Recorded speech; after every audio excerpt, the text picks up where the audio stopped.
네, 반갑습니다. 네, 45번째 세미나입니다. 격주인데 두 줄 쉬니까 세 주셨네요. 네. 또 이렇게 그러고 보니까 여름 방학을 이미 한 것 같습니다. 3주.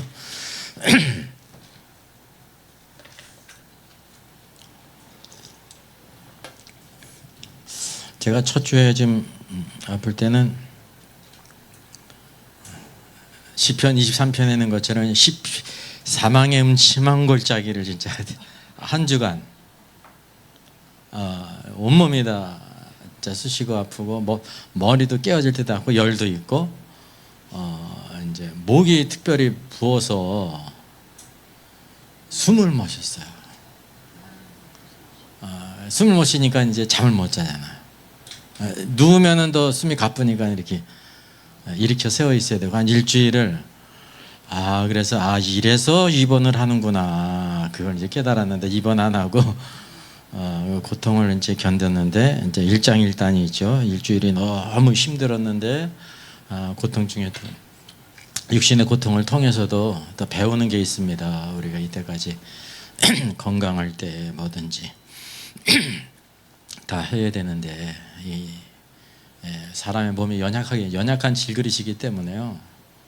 그렇게 또 쉽게 가는 사람이 있는 반면에 막 그냥 어렵게 그래서 한 주간은 진짜 사망의 음침한 골짜기를 지났고 그 다음 주는 그냥 이제 더 많이 나아져서 그냥 절반 정도 견딜만 했고 또 한 주간 지나니까 이렇게 해보게 됐습니다. 아까지 목이 약간 이제 다른 거 아니고 가래가 약간 끓어서 이렇게 좀 불편한 게 있습니다.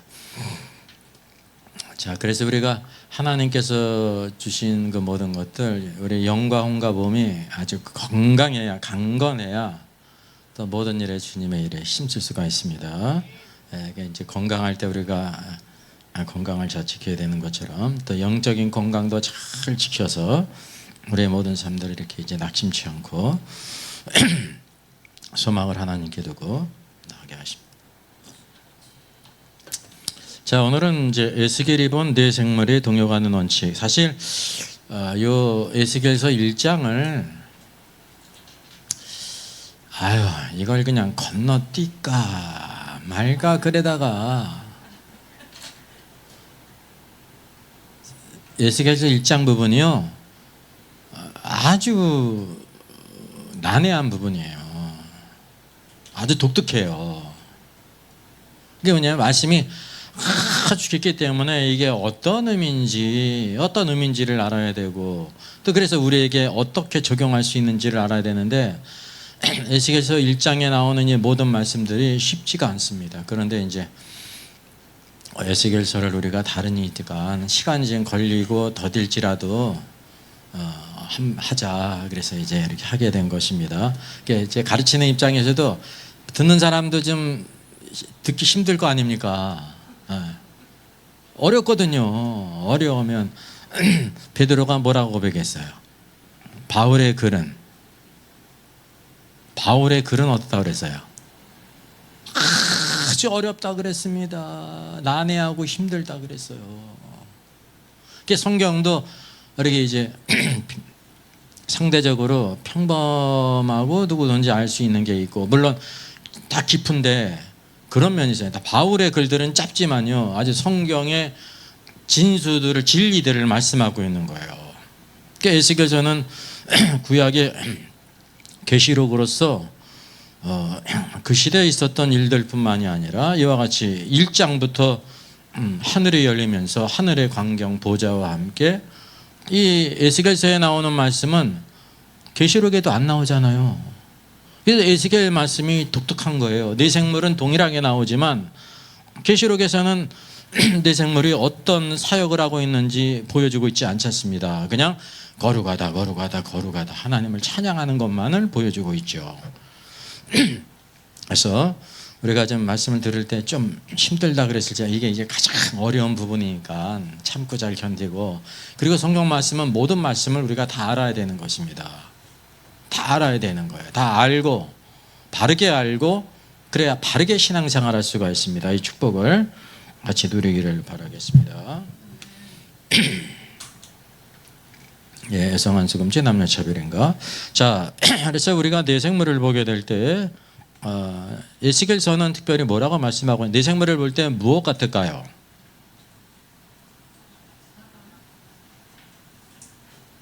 내생물이니까 내생물을 대표하잖아요. 근데 뭐와 같아요?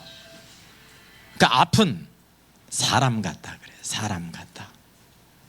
이게 중요한 부분이에요. 그리고 사자 같고 소 같고 또 독수리 같다, 그렇게 말씀하고 있습니다. 그래서 내생물은 각각 4개의 얼굴을 갖고 있습니다.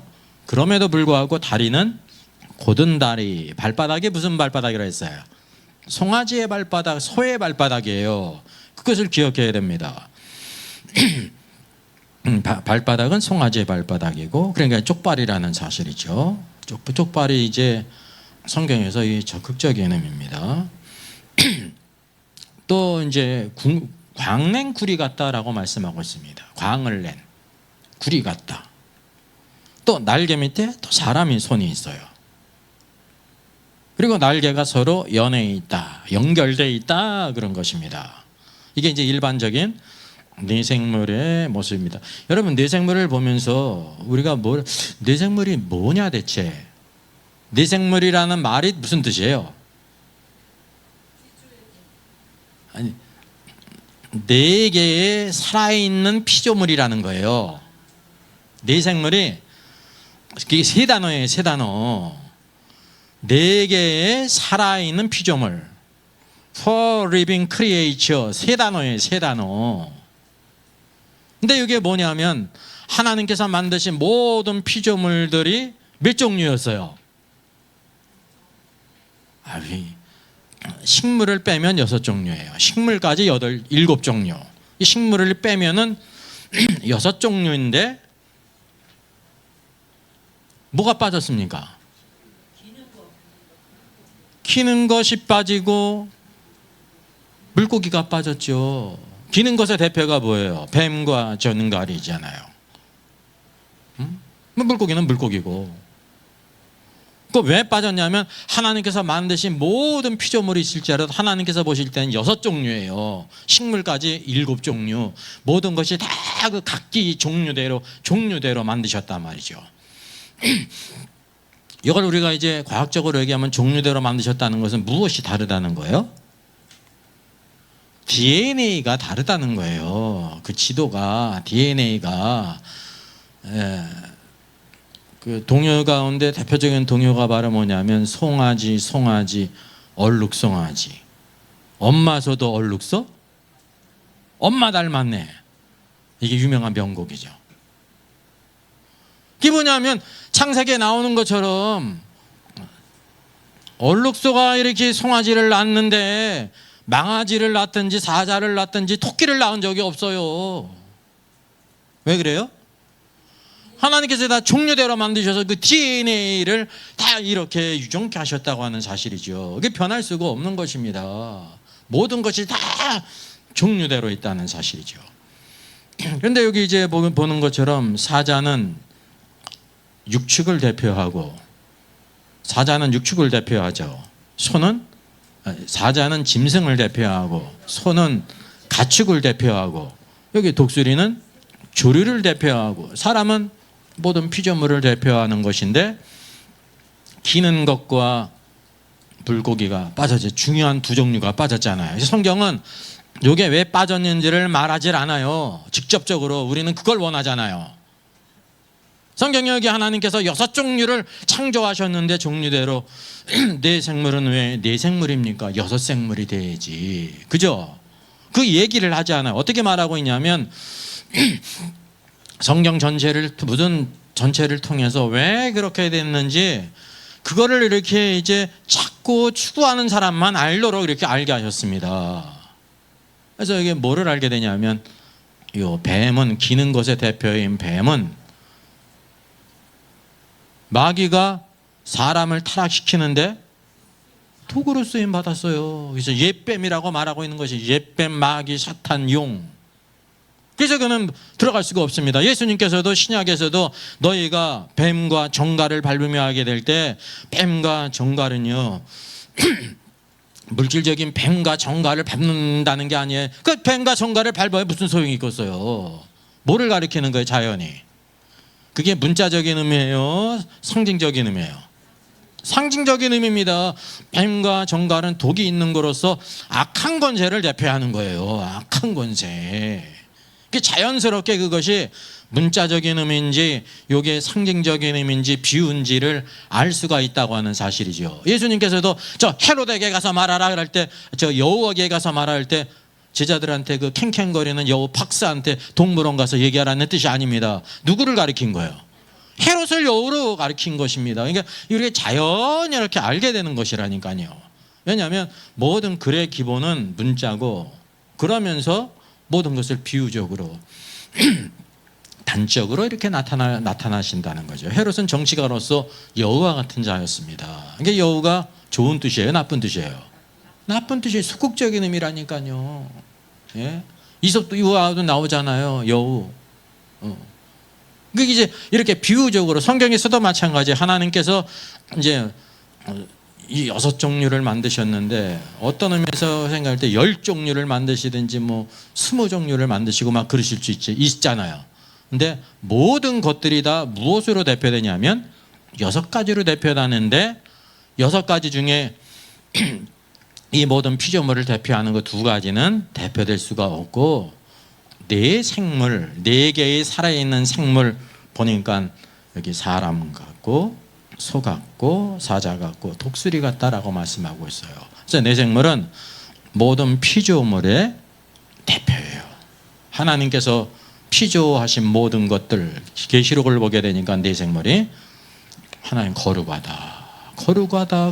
어떻게? 하루에 몇 시간? 주일날만? 아니에요. 밤낮 쉬지 않고 거룩하다.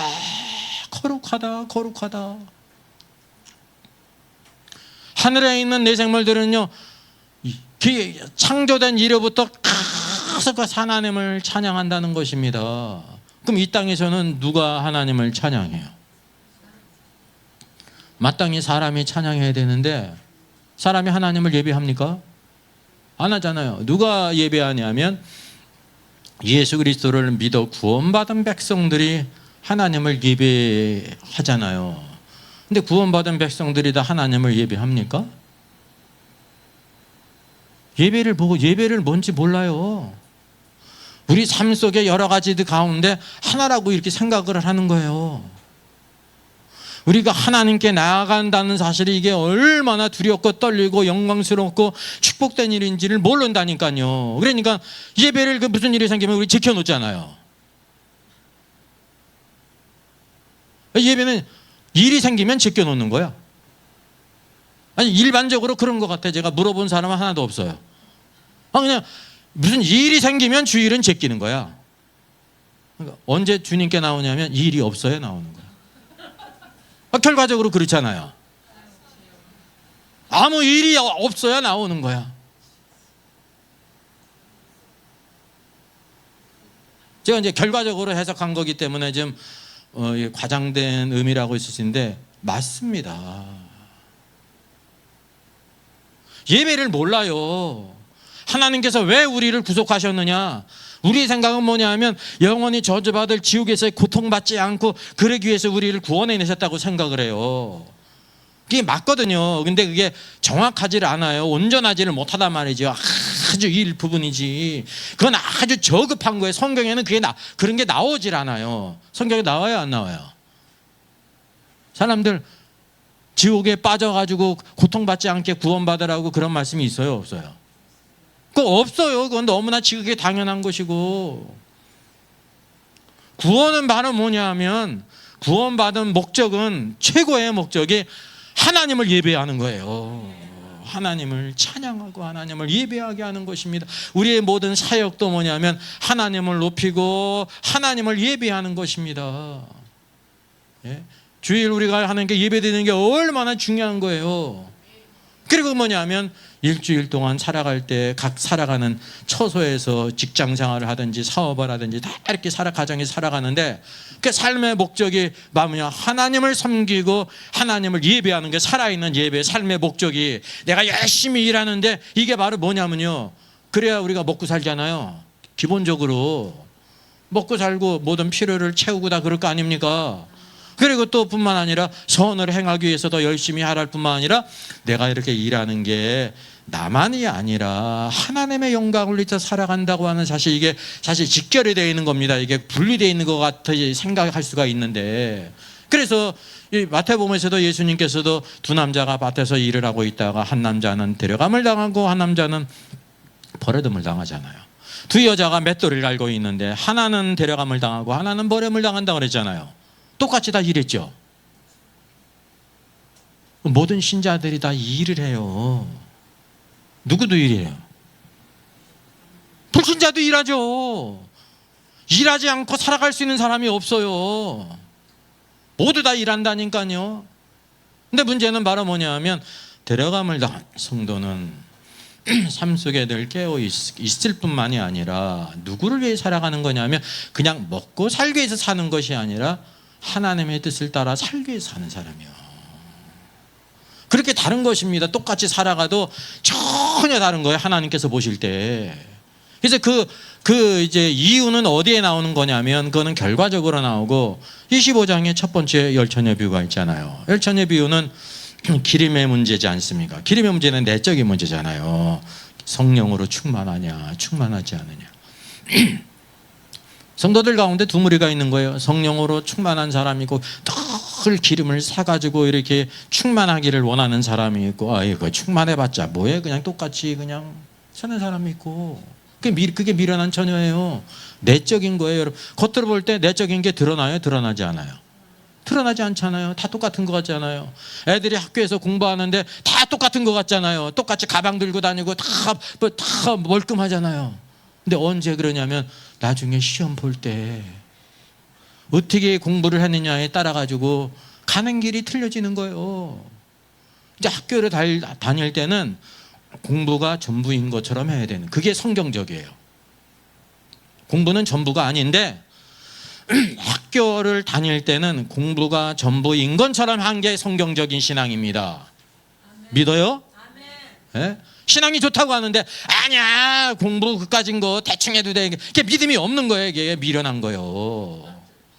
하나님께서 오늘도 우리가 이렇게 일정하게 배우게 하신 것은 애굽의 모든 40년 요셉이 다 학문을 익혔잖아요. 다 익혔는데 그거 가지고 안 된다는 거죠. 뭐 하나님의 또 다른 40년의 훈련이 필요한 것처럼 공부는 공부를 잘해야 되는 것입니다. 그리고 거기에 또 뭐가 있어야 되냐면 공부를 하는데 대부분 공부하는 건 바로 잘 먹고 잘 살기 위해서잖아요. 그죠? 이게 나쁜 건 아니에요. 근데 우리가 영혼의 관점에서 볼 때 얼마나 이게 부끄러운 일인지, 이제 하나님을 조금 알면 이게 얼마나 부끄럽고 창피한 일인지를 아는 겁니다. 내가 겨우 먹고 살기 위해서 사는 인생이냐? 아니, 높은 부름이 있거든요. 그래서 이제 정상적인 사람으로 살기 위해서 열심히 공부를 해서 일을 해야 되고, 그 다음은 이제 선을 베풀기 위해서 하는, 우리의 필요를 그 일을 하는 것을 통해서 주시는 거예요. 그리고 또 우리가 하나님의 일을 하는데 내가 더 많이 드려야 되겠다 그래가지고 열심히 일을 하면 그것에 하나님께서 여러분 복을 주시는, 이게 합당한 신앙이란 말이죠. 합당한 사람, 여기 보세요. 합당한 사람. 내 생물 가운데 누가 있어요? 이 네 생물은 모습이 4분의 1이라고 말할 수가 있잖아요. 네 생물이니까 각각 방향을 따라서 네 생물이 있는데, 이 에스겔의 관점은 네 생물이 누구와 같다는 건지 아십니까? 사람 같다는 거예요. 그래서 날개 밑에 뭐가 있어요? 손이 있어요. 그 무슨 손이에요? 독수리 손이에요? 소의 손이에요? 그 사람의 손이야. 사람의 손. 합당한 사람으로 우리가 일해야 된다는 거예요. 합당한 사람으로서. 그래서 이 내 생물 근본적으로 뭐를 가리키냐면 하나님께서 피조한 모든 피조물의 대표예요. 이제 두 다가지가 빠진 것은 빠졌기 때문에 우리는 이제 피조물의 대표가 아니라고 생각할 수가 있는데, 성경의 모든 말씀이 두 종류 기는 것과 이와 같이 물고기가 빠진 이유가 노아의 방주를 통해서 사람의 타락에 뱀이 사용된 것을 통해서 대표될 수가 없다는 것을 간접적으로 알게 되는 거죠. 내생벌은 근본적으로 누구예요? 아니, 근본적으로 피조물을 대표해. 피조물을 대표하는 거예요. 근데 우리가 여기서 잘 보시면 뭐냐 하면 피조물을 대표하는데 하나님께서 왜 피조물을 만드셨을까요? 아니, 근본적으로 피조물을 왜 만드셨느냐라는 것입니다. 피조물을 왜 만드셨어요? 여기 보세요. 이게 네 얼굴이 있는데 다리는 곧은 다리잖아요. 그죠? 소의 다리예요. 이게 아주 특별합니다. 그래서 다리는 곧은 사람의 다리가 아니에요. 곧은 다리, 송아지의 발바닥이지 쪽발이란 말이죠. 그리고 여기 보게 될 때 날개 밑에 또 사람의 손이 있다고 그랬죠. 보세요. 발바닥은 또 광냉구리 같다고 그랬잖아요. 광냉구리 같은 발을 가지신 분이 누구시죠? 계시록 1장에 예수님이세요.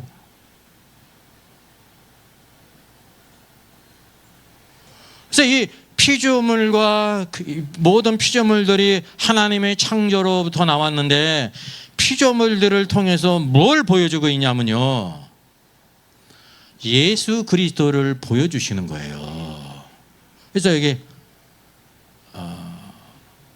짐승 가운데 대표 사자가 있잖아요. 사자가 누구를 보여줘? 사자이신 왕이신 그리스도. 예수님이 누구시냐면 유다지파의 사자 라이온이라는 거예요. 이 똑같은 사자야. 왜 사자예요?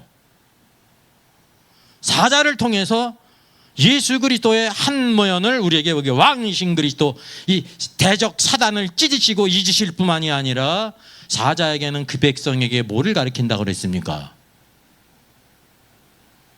지혜의 말씀으로 가르쳐요. 그러니까 한자에서도 이 사자를 쓰게 될 때 짐승수변에 뭐를 써요? 수승삭자를 쓰는 거예요. 누구만이 짐승들 가운데 누구만이 가르칠 수 있다는 거예요? 사자만이 가르칠 수 있다. 그래서 동물의 왕입니다. 동물의 왕은 힘으로도 모든 대적을 찢고 이길 수 있을 뿐만 아니라 자기 백성들에게는 지혜의 말씀으로 가르쳐야 되는 것입니다. 그래서 네 생물과 마태복음의 관계가 이렇게 나오지 않습니까? 원래 피조물, 이제 짐승들 가운데 사자가 왕이신 그리스도를 우리에게 보여주는 거예요. 그 표현이라니까요. 이 땅에서도 영국 같은 데서는 리처드를 무슨 왕이라고 불러요? 지금 뭐 얘기하고 있어? 사자 얘기하고 있잖아요. 사자. 영국 왕 리처드를 무슨 왕이라고 불러요? 사자왕. 사자가 좋은 뜻이에요, 나쁜 뜻이에요? 좋은 뜻이죠. 왕 중에 왕이라는 거지. 그걸 보여주고 있는 것입니다. 복음서는 바로 뭐냐면 예수 그리스도가 어떤 분인가를 보여주고 있는 거예요. 여기 마태복음은 왕이신 그리스도, 여기에 네 생물 가운데 사자가 있지 않습니까? 그분은 왕이신 그리스도. 왕이신 그리스도이기 때문에 뭐가 있어요? 왕인 반드시 합당한 축복가 있거든요. 그래서 아브라함과 다윗의 자손 예수 그리스도의 세계라. 동방 박사들이 뭘 하면서 찾아옵니까? 유대인의 왕으로 나신 이가 어디 있습니까? 유대인의 왕을 경배하는데 그들이 어떻게 왔습니까? 황금과 유황과 모략을 가지고 왔죠. 엎드려 경배드렸죠. 그게 합당한 경배라니까요. 그 예수님께서 왕이신 그리스도께서 뭘 선포하셨어요? 왕국을 선포하시잖아요. 회개하라, 천국이 가까웠느니라. 그 산상수훈에서는 천국이 누구의 것인가, 왕국이 누구의 것인가, 이런 사람의 것이다. 산상수훈이 바로 5장, 6장, 7장 천국의 헌장을 선포하셨습니다. 마지막에 하늘과 땅의 모든 권세를 내게 주셨으니 예수님은 유대인의 왕일 뿐만 아니라 뭐예요? 만왕의 왕이세요. 왜? 뭐를 가지고 계세요? 하늘의 권세, 땅의 권세를 갖고 있죠. 유대인의 왕은 어떤 권세만을 가지고 있습니까? 유대 땅의 권세만을 가지고 있지. 미국의 대통령은 미국 땅의 권세만을 가지고 있고, 한국 대통령은 한국 땅의 권세를 가지고 있고, 영국 수상은 영국의 권세를 가지고 있죠. 모든 땅의 권세를 가지고 있어요? 없죠. 하늘의 권세는 있어요? 없어요? 없잖아요. 근데 예수 그리스도, 부활하신 예수님은 하늘의 권세와 땅의 모든 권세를 가지고 계신 그분이 만왕의 왕이라는 사실입니다. 그래서 동방 박사들이 예수님을 경배하러 왔는데 누구로서 경배한 거예요? 이방인으로서 만왕의 왕이신 그리스도를 경배하러 온 것입니다. 그분이 유대 땅에 났기 때문에 유대인들에게 유대인의 왕이 어디 나셨느냐 물은 것이지, 유대인이 아니에요. 이방인은, 이게 동방 박사들은 그분의 만왕의 왕이시기 때문에, 마치 수로보게니게 여인이, 가나안 여인이 예수님께 왔을 때 뭐라 그랬습니까? 처음에 다윗의 자손이었어요. 우리 딸을 불쌍히 해달라고 그랬어요. 예수님이 쳐다보도 안 봤어.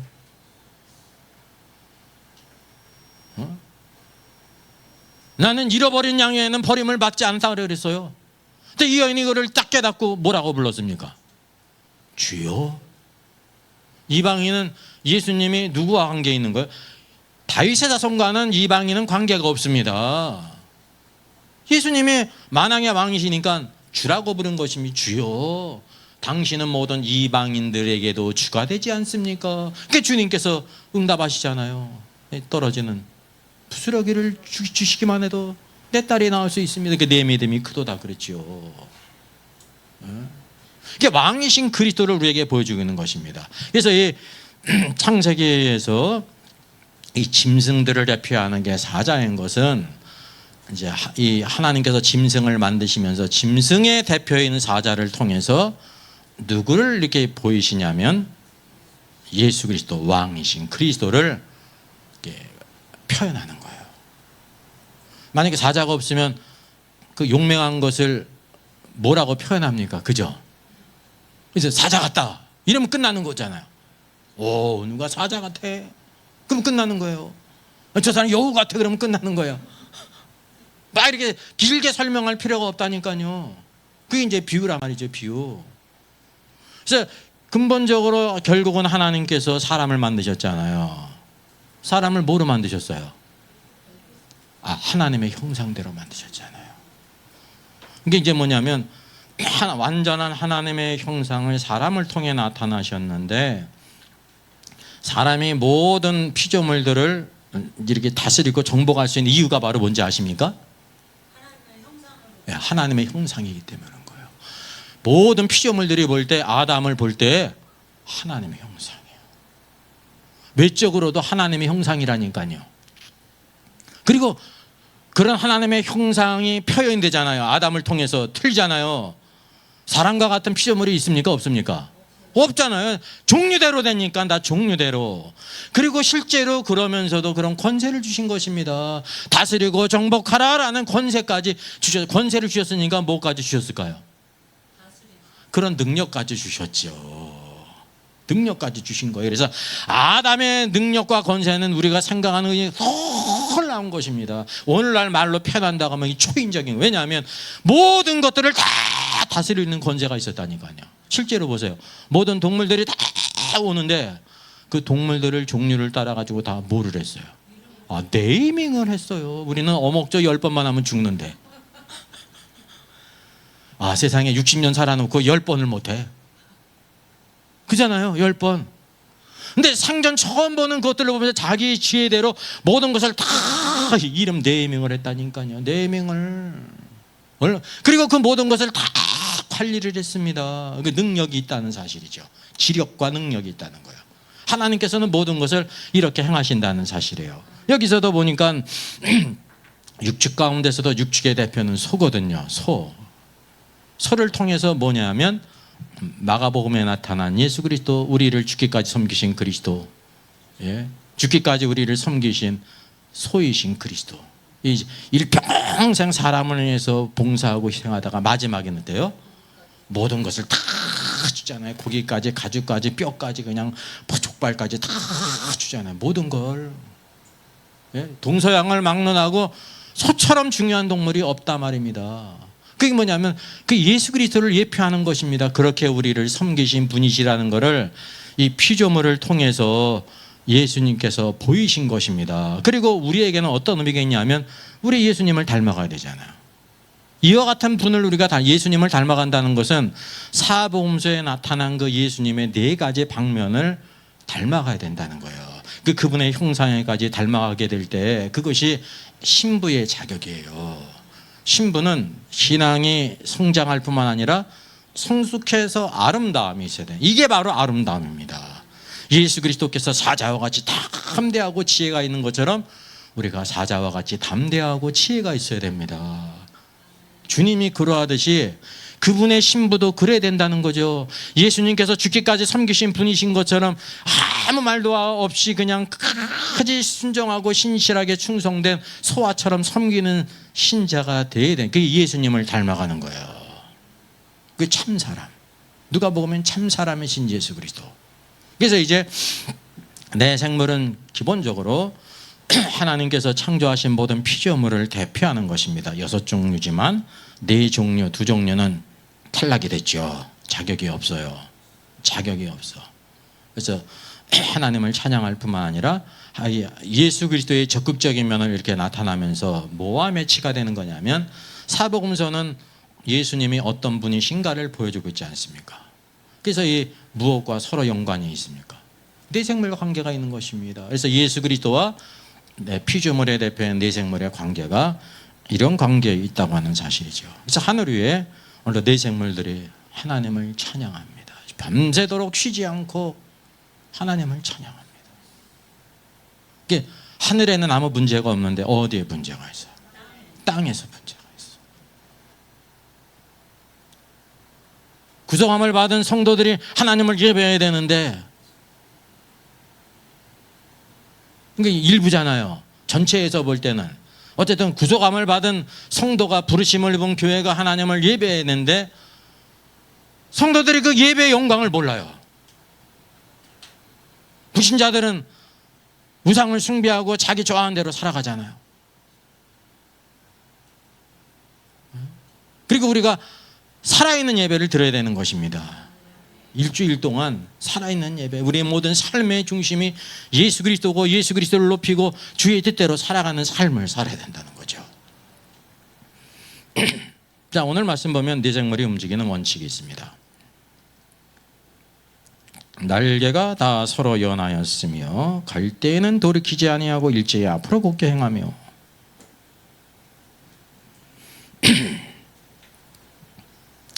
자, 이 네 생물을 행하는데 여러 가지 방법이 있습니다. 첫째는 발이 있지 않습니까? 곧은 발을 가지고 있습니다. 곧은 발이 다른 발이 아니라 누구의 발이었어요?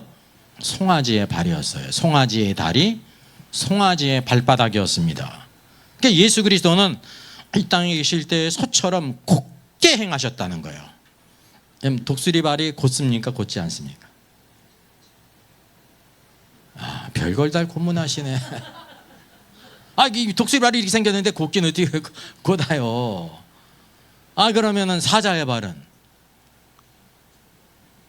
사자의 발은 적을 웅키는데 좋은 것이지 걷는데 곧은 발이 아닙니다. 또 누가 있어요? 사람은 발이 곧을까요? 어떨까요? 안 곧죠? 이 뭐를 보면 아냐면 소의 발과 사람의 발을 비교해 보면 아는 것입니다. 사람의 발은 그릇행해요. 이사야 53장에 있듯이 모든 사람이 그릇행했다. 양같이 다 그릇행했다 그랬잖아요. 그래서 모든 사람이 다 죄인이잖아요. 사람의 발은 바른 것 같은데 바르지가 않아요. 소의 발하고 전혀 틀리죠.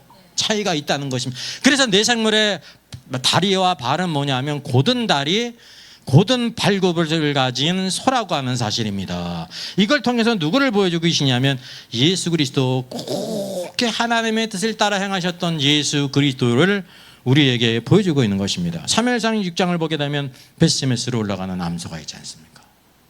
이스라엘 백성들이 전쟁에 언약궤를 끌고 갔다가 그러면 이길 줄 알았어요. 이게 부적 신앙을 가진 거예요. 뺏겼잖아요. 근데 어떻습니까? 하나님은 하나님 스스로가 그분의 영광을 지키시는 거예요. 뺏겨가지고 결국 전리품으로서 다곤 신전에 있었는데 아침에 일어나 보니까 어떻게 되는 거예요? 다곤 신전이 나 그냥 무너져 있는 거예요. 모가지가 부러져가지고. 이제 그들이 뭐를 하느냐면 이리저리 다 옮겨도 동일한 거예요. 이거 여호와의 신이 우리의 신을 이렇게 심판하는구나라는 걸 깨달았어요. 그리고 막 재앙이 있지 않습니까? 그래서 결국 어떻게 되냐면 이스라엘 백성이 아무 일도 행하지 않았습니다. 그들의 힘과 능력이 없어요. 무기력해. 하나님께서 그분의 영광을 지키시기 때문에 그들이 생각을 해가지고 금독종을 집어넣고, 문제는 바로 뭐냐면 이 재앙이 여호와께로 왔는지 우연인지를 알기 위해서 전나는 암소, 이제 새끼를 낳은 암소를 띄어다가 그러리와 같이 새수레에 이제 이렇게 묶어가지고 벳세메스로 보낸 거예요. 누구도 없이. 마부도 없이, 이거 소부라고 그래야 돼요. 우부도 없이. 이끄는 사람도 없이.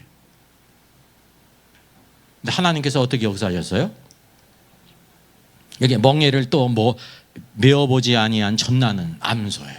그러니까 이제 새끼를 낳기 때문에 뭐에 이끌립니까?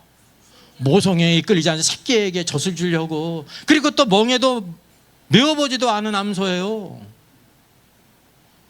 이게 벳세메스로 온전히 올라간다는 것은 불가능한 것입니다. 근데 어떻게 됐습니까? 암소가 벳세메스로 바로 행하여 대로로 가는데 갈 때 울면서 좌우로 치우치지 않았습니다. 왜 그랬을까요? 성령께서 이 암소를 그렇게 붙드는 것입니다. 여러분, 이 기록이 뭐에 대한 얘기인지 아세요? 예수 그리스도께서 십자가에 죽으신 것이 마치 이와 같다는 것이에요. 결국 이 암소가 어떻게 됐습니까? 범죄로 드려졌어요. 또 번제로. 이것을 다 끌고 갈 뿐만 아니라 누가 도와준 게 아니에요. 십자가 길을 가진 것은 오직 예수 그리스도께서 자원해서 가신 것입니다. 누가 도와준 것이 없습니다. 그리고 십자가 죽으셨잖아요. 번제물로. 왜 여기서 숫소가 아니라 암소일까요? 블레셋 사람이 왜 숫소를 안 하고 암소를 했을까요? 암소해야지 새끼를 낳았고, 새끼를 낳았기 때문에 만약에 이 재앙이 하나님께로 안 왔다고 하면 이 암소가 어떻게 하는 거예요? 벳세메스로 올라가요? 안 올라가요? 올라가질 않는 겁니다. 새끼한테 가지. 새끼한테 젖을 먹이 위해서 가지. 근데 그들이 울면서, 우니까 정신이 있는 거예요? 없는 거예요? 있는 거예요. 제정신이야. 울면서도 대로로 가면서 좌로나 우로나 치우치지 않고 갔다는 것입니다. 이것이 바로 예수 그리스도께서 십자가 길을 가신 것을 우리에게 예표하는 거예요. 이 암소를 통해서. 그래서 그분이 걸으신 길은 암소의 그 곧은 다리처럼 곱게 행했는데 대로로 가는데 좌로나 우로나 치우치지 않고 가셨다는 것입니다. 이 길을 모든 초대교회 성도들이 따라간 것입니다. 그래서 순교한 거예요. 신앙은 주님이 가신 길을 그대로 따라가는 길입니다. 그게 승리의 길이에요. 좌로나 우로나 치우치지 아니하고.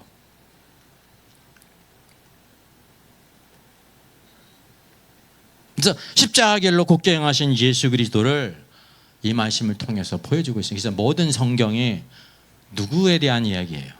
예수 그리스도예요. 레위기에 모든 나오는 제물들이 예수 그리스도인 것처럼 여기에 나오는 번제물도 예수 그리스도예요.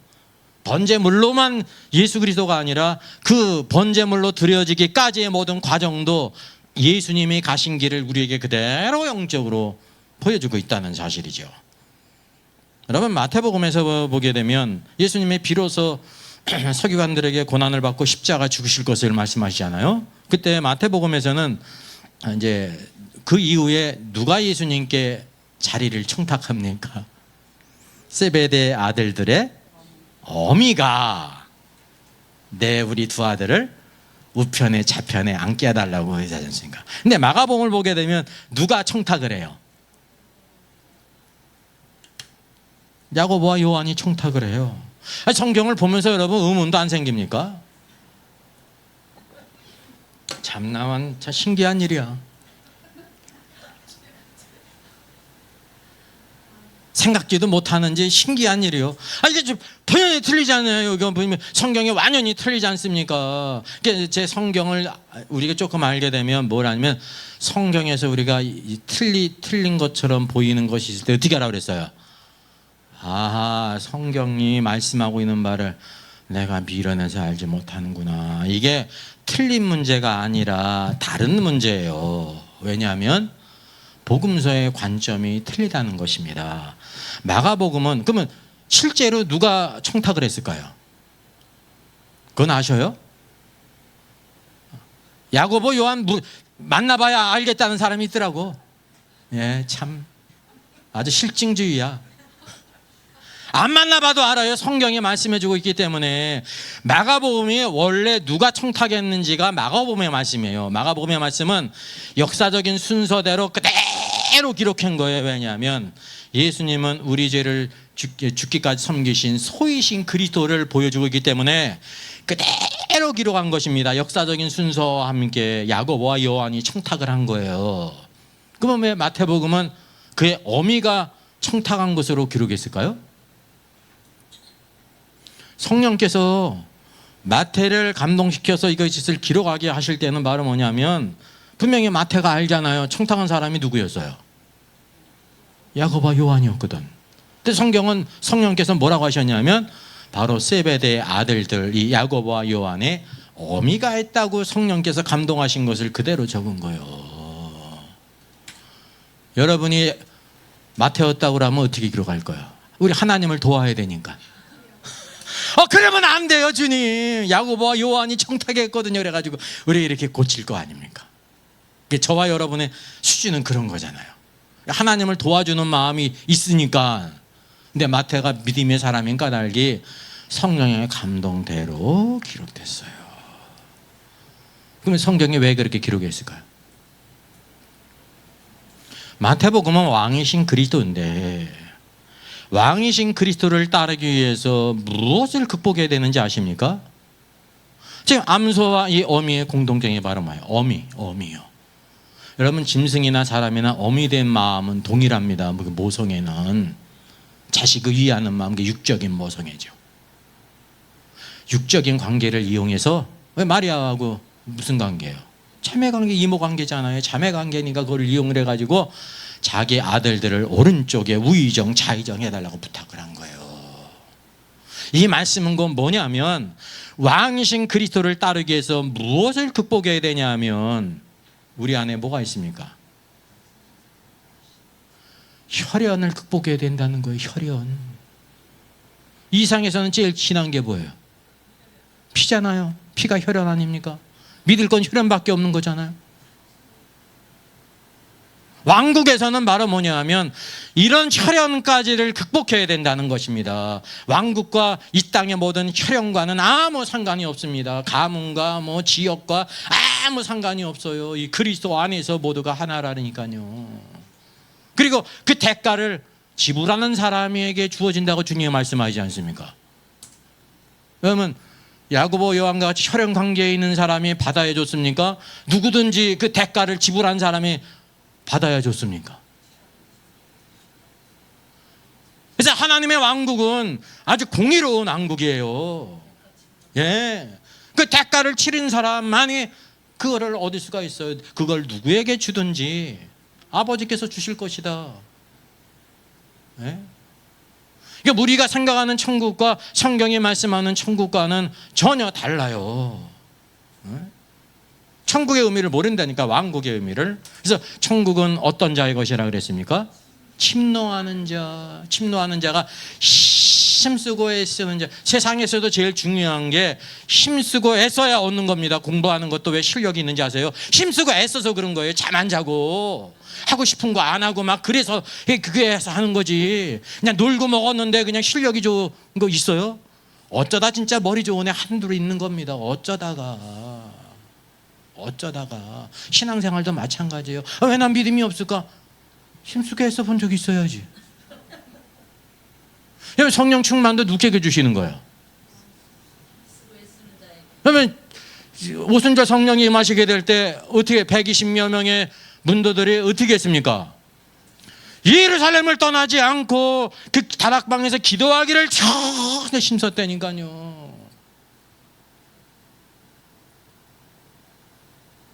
그러니까 성령 충만을 받지. 아무나 받는 게 아니라 누구나 받을 수 있지만 아무나 받는 게 아니에요. 우리 믿는 성도들은 하나님의 계획에 다 누구든지 이기는 자가 되고 성령 충만한 자가 되는 것입니다. 근데 아무나 됩니까? 우리 이제 아무나 된다고 생각하는 거예요. 이게 무슨 신보예요? 도둑질하지 말라고 그래요. 도둑놈 신보예요, 그게. 심은 대로 거두게 하시는 거거든요. 심은 대로. 예? 조금 심은 사람은 조금 거두, 많이 심은 사람은 많이 거두고요. 심지 않은 사람은 거둘 게 없어. 나쁜 거 심은 사람은 나쁜 걸 거두는 거예요. 기본 원리잖아요. 나쁜 걸 많이 심은 사람은 많이 거두는 거예요. 이 기본 원리를 오늘날 신자들이 모른다니까요. 이걸 비법문적이라고 생각하는 거야. 우리가 어떻게 살았든지 나쁜 걸 심었든지 적게 심었든지 많이 심었든지 하나님은 좋으신 분이기 때문에 아무 문제가 없다는 거예요. 그렇습니까? 아니잖아요. 그 진리를 우리가 바로 알아야 되는데 진리를요. 가장 큰 놀라운 축복은 우리가 진리를 하나님의 말씀을 하는 것입니다. 그래서 하나님 말씀 들을 때 이게 은혜 받으려고 생각하지 마세요. 우리 이제 말씀 선언인 사람 입장에서도 이제 어떤 부담이 있냐면 말씀을 잘 전해야 된다는 부담이 있지 않습니까? 이게 나쁜 건 아닌데, 근데 우리가 힘쓰고 애써가지고 은혜를 끼칠 수 있냐? 아닙니다. 하나님의 말씀만 바로 전하면 되는 겁니다. 그럼 사도 바울이 말씀을 아주 듣기 좋게 잘했을 것 같습니까? 어떨 것 같습니까, 여러분? 어떨 것 같아요? 여러분에 맞는 목회자였을 것 같아요? 오늘날 이 시대 성도들의 마음에 딱 맞았기 때문에 성경에서 최고의 사역자라고 성경에 말씀하고 있는 걸까요? 아니요. 오늘날 사람들은 어떤 걸 좋아해요? 설교자들이 지금 멀끔해요 좋아하잖아요. 그죠? 멀끔해요. 멀끔하면 이게 축복이죠. 멀끔 안 한 사람이 더 많잖아요. 저도 볼 때 멀끔해요? 그냥 평범하지. 전 주제 파악을 잘해요. 제가 못생기지도 않고 잘생기지도 않고 그냥 그런 놈이에요. 내가 탤런트를 해야 기가 죽지. 탤런트를 하려면 내가 아무 쓸데없는 놈이잖아요. 탤런트를 해야. 예? 내가 뭐 하는 사람이야? 하나님 말씀 전하는 거기 때문에 뭐가 생명이냐면 하나님의 말씀입니다. 박지성 선수가 잘생겨가지고 유명한 선수예요? 생긴 거 저보다 잘생겼어요? 못생겼어요? 주관적인데 저보다 못생긴 것 같아. 물론 그 부인이 보면 잘생겼지만 객관적으로 볼 때. 근데 박지성 선수의 아름다움은 뭐였냐면 축구를 잘하는 데 있다니 그 튼튼한 그 심장, 보통 사람의 두세 배 되는 심장, 그렇게 뛰어도 지치지 않고 달려가고 말이지. 그 발을 보세요. 발은 엉망진창이잖아. 근데 그 발이 어떤 발입니까? 아름다운 발이죠. 그렇게 쫙 힘쓰고 애써가지고 그 프리미엄 리그에 들어간 거지. 어쩌다가 들어가가지고 이제 1호 선수가 된 게 아니라니까요. 그 박지성 선수는 생각할 때 축구로서 그 사람을 인정하는 거지. 다른 거는 뭐 다른 걸로 그 사람을 인정합니까? 하나만 잘하면 되는 거예요, 여러분. 하나만 잘하면. 근데 오늘날 우리는 뭐를 원하냐면 흔히 이제 일반적으로 목회자가 잘생기면 좋고 또 학위도 박사학위면 좋고 그래서 박사학위를 따려고 많이 하잖아요. 내 귀를 즐겁게 해주면 좋고 아무 부담 없이 이렇게 웃고 웃으면 좋은 설교자라고 대부분 이렇게 생각을 합니다. 아무 문제 없이 그냥 이렇게 웃고 즐기면 우는 것도 포함돼 거기에. 때때로는 울기도 하고 웃기도 하면 그러면 카타르시스가 돼가지고 은혜 받았다고 생각합니다. 근데 문제는 어떤 말씀을 듣고 웃고 울었느냐가 중요한 거예요. 웃고 울은 게 잘못된 게 아니에요, 여러분. 뭘 듣고 우리가 울고 웃었느냐가 중요하다니까요. 근데 복음과 상관이 없는 그런 얘기에 우리가 다 마음에 가 있다니까요. 그 기본적인 성경을 이 시대가 다 잃어버렸어요. 많은 경우에 있어서. 중세 시대만 암흑 시대가 아닙니다. 이 시대도 암흑 시대, 사사 시대예요. 영적으로 하면. 그래서 오늘도 우리가 누구를 닮아야 되냐면 여기 이제 암소이신 예수 그리스도, 이제 곧은 발을 가지시고 좌우로 나오나 지치고 하셨는데, 오늘 예수님을 따르기 위해서 무엇을 극복해야 되냐면 여기 혈연을 극복해야 된다는 거예요. 혈연을. 여러분, 내 생물은 두 번째 무엇에 의해서 움직입니까? 그 날개는 둘이 펴서 각기 둘씩 서로 연하였고 그랬습니다. 두 날개는 서로 폈는데 둘씩 이렇게 연결이 됐다는 거예요. 무슨 뜻인지 알죠? 두 날개가 서로, 네 생물들이 서로 연결이 됐다는 거예요. 앞뒤 좌우에 있는 이제 네 생물이 날개가 이제 연결이 됐다는 거예요. 그래서 여기 네 생물은 누구에 의해서 움직이냐면, 첫째 기본적으로는 발로 움직이고, 둘째는 발로만 움직이는 것이 아니라 날개에 의해서 움직인다는 사실입니다. 출애굽기 우리 19장 4절을 보면, 내가 애굽 사람에게 어떻게 행하였음과 내가 어떻게 독수리 날개로 너희를 어버에게로 인도하였음을 너희가 보았느니라. 하나님께서 이스라엘 백성을 인도하시는데 독수리를 보내가지고 이렇게 인도하신 적이 있어요, 없어요? 없잖아요. 이게 바로 뭐라는 걸 알게 돼요. 아, 하나님이 행하신 그 모든 일들이 독수리 날개로 말씀하셨구나라는 걸 알게 되는 겁니다. 왜 주님께서 사자의 능력으로 인도하셨다고 안 하시고 독수리 날개라고 말씀하셨을까요?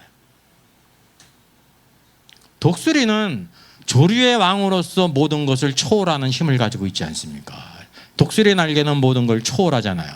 그래서 예수 그리스도를 요한복음이 설명하고 있는데, 예수님은 하나님이시거든요. 하나님이시라는 것은 다른 말로 하면 독수리 복음이라는 겁니다. 모든 것을 다 초월하 계신. 그래서 요한복음에서는 예수님의 족보도 없고 탄생 얘기도 없어요. 왜? 그분이 하나님이신데 무슨 족보가 있고 탄생이 있어요? 여러분, 그래서 없는 겁니다. 예수님은 어떤 분이시다? 하나님이시다. 그러니까 이제 짐승으로 얘기하면 독수리로 예표가 됐다는 것입니다. 하나님이 하신 모든 것들을 독수리 날개로 인도했다고 말씀하고 있습니다. 또 여기 이사야서 40장에도 마찬가지죠. 오직 여호와를 앙망하는 자는 새 힘을 얻으리니 독수리가 날개치며 올라갈 같을 것이며, 라 할 때 진짜 우리가 독수리 날개가 생겨가지고 올라간다는 게 아니잖아요. 비유잖아요. 독수리 날개를 치며 올라갈 같을 것임이라. 그러니까 하나님의 초월하는 능력과 권세를 가리키는, 그분의 능력과 권세를 힘입는다라는 걸 이렇게 말하고 있는 것입니다. 그래서 이 내생물은 둘째 무엇에 의해서 움직여요? 두 날개. 두 날개에서 움직이는 것을 우리에게 보여주고 있습니다. 자, 이거는 이제 간단히 표현한 것입니다. 내생물이 이렇게 앞뒤 좌우로 있지 않습니까? 그래서 이 두 날개를 폈는데, 여기는 사실은 날개를 그림이 옆으로 있기 때문에 서로 연결이 안 된 것처럼 보이는데, 좌우에 있는 내생물은 이렇게 방향을 바꿔야 되잖아요. 날개가 옆으로 보니까 이렇게 돼가지고 서로 이렇게 연결이 되는 거예요. 그래서 같이 이렇게 움직인다는 사실이죠. 이 중요한 게. 자, 보세요. 성막에 널판이 있었습니다. 널판이 48개가 쓰여졌어요. 좌우로 이제 20개씩 하고 저 오른쪽에 8개가 있어요. 48개가 있는데, 이 나무는 그리스도의 인성을 가리키는 거거든요. 나무는 뭘 가리킨다고요? 그리스도의 인성을 가리키는 거예요. 그게 성막의 기본 구조잖아요. 근데 이 나무로 되어 있는데, 나무에 뭐가 다 입혔어요? 금으로 입혔어요. 금으로. 이게 뭐냐면, 어떤 의미냐면 인성과 신성의 결합이라는 거예요. 오늘도 나사렛 예수님을 바라볼 때 목수의 아들이었지만 그분 안에 누가 계셨습니까? 하나님이 계셨다니까요. 그래서 주는 그리스도시요 살아계신 하나님의 아들이십니다. 하나님의 아들이라는 것은 그분의 신성을 가리키는 거예요. 아버지와 동일한 신성을 가리키는 거예요. 근데 뿐만 아니라 금을 입혀가지고 이 모든 것이 하나가 될 수가 없어요. 이 금 위에 뭐가 있었냐면 금꼬리가 있었어요. 금으로 만든 고리가 있어요. 금꼬리가 있고 여기에 뭐가 또 연결이 됩니까? 금 막대기로 이렇게 금고리에 걸려서 모든 널판이 연결이 돼. 그래서 이게 하나로 세워진 겁니다. 금은 뭐를 가리켜요? 하나님의 신성을 가리켜요. 성막은 예수 그리스도에 대한 예표인데 여기 이제 나무는 예수님의 인성일 뿐만 아니라 그것이 세워지는데 또 뭐가 있냐면 금으로 입혀졌을 뿐만 아니라 금고리와 금막대기로 이 모든 성막의 널판들이 하나로 연결되어져 가지고 세워졌다는 것입니다. 여러분, 이 하나로 세워지는 게 뭐에 의한 거예요? 금에 의한 거예요. 금막대기, 금으로 입혀졌을 뿐만 아니라 금막대기와 금고리가 있지 않습니까? 이 금이 널판을 하나로 이렇게 건축했다고 하는 사실이죠.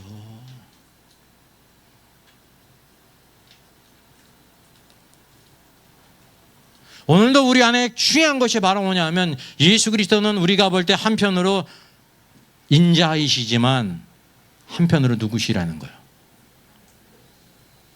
하나님이시라는 거예요. 어느 책을 보니까 그런 책도 있어요. 사람들이 알지 못하는 뭐 비밀 해가지고 예수님을 마리아가 낳았다고 하는데 엄마가 혼자 나올 수 없다는 거죠. 아빠 없이. 그래서 예수님의 아빠가 누구인가 그거를 밝힌 책 그래가지고 이제 또 그런 책을 이제 어떤 사람이 썼더라고요. 그러니까 이 성육신의 신비를 이해할 수 없으니까 막 이런 류의 책들이 나오고 뭐 도마복음이 나오고 어쩌고 저쩌고 막 나오는 겁니다. 뭐 마리아를 통해서 나왔고 어쩌고 저쩌고 또 뭐 예수님의 뭐 자손이 있고 예수님이 결혼했다고.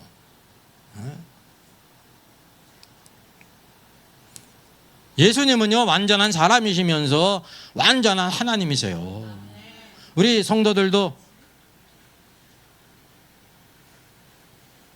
나중에 어떻게 되는지 아십니까? 영혼 안에서 시집가고 장가가는 게 있어요? 없어요? 없죠. 하늘에 있는 천사와 같죠. 그때 뭐라고 불려요? 그때 하나님의 아들들이라고 불리는 거예요.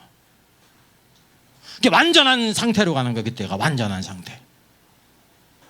예수님이 사람이시면서 하나님의 아들이신데 쉽게 말하면 예수님이 이 땅에 어떤 여인과 결혼했을까요? 자식을 낳았을까요? 우리를 이제 그분이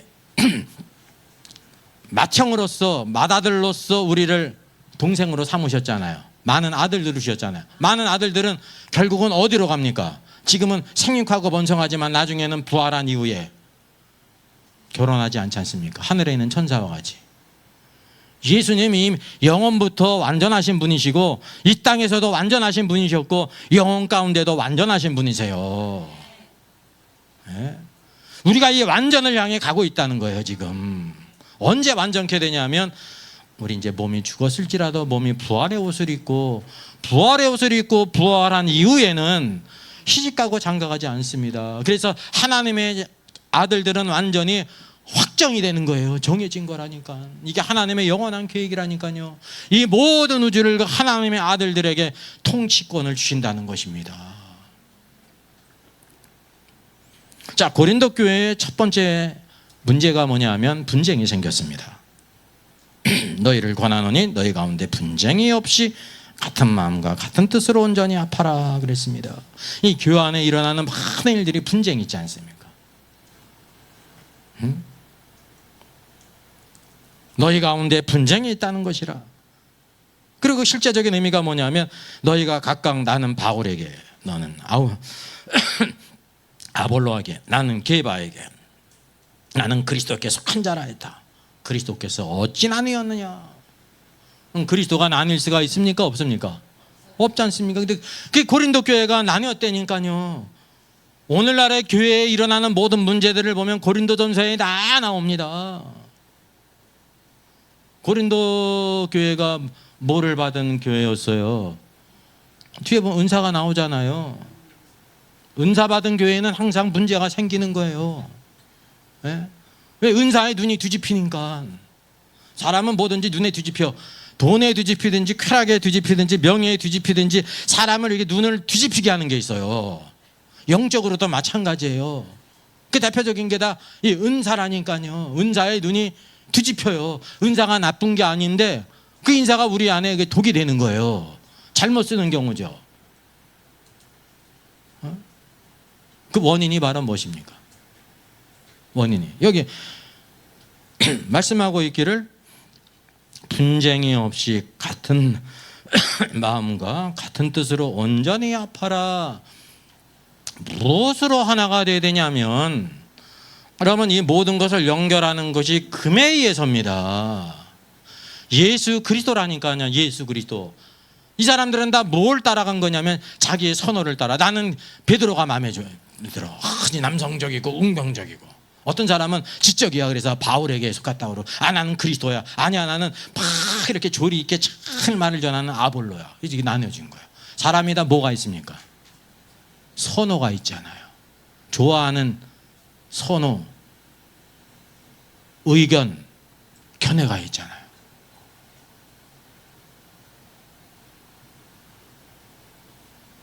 예수 안에서는 그 모든 것이 다 어떻게 돼야 되는 거예요? 다 없어져야 되는 거예요, 여러분. 신앙생활 하는 걸 볼 때 신앙생활은 잘하는데 왜 잘하냐면 자기 잘난 맛에 자기 좋아하는 대로 다 되거든요. 그러니까 얼마나 신이 나. 자기가 하자는 대로 다 되는 거야. 그럼 신나잖아요. 칼자루 잡고 막 휘둘르는 거 좋은 일이잖아요.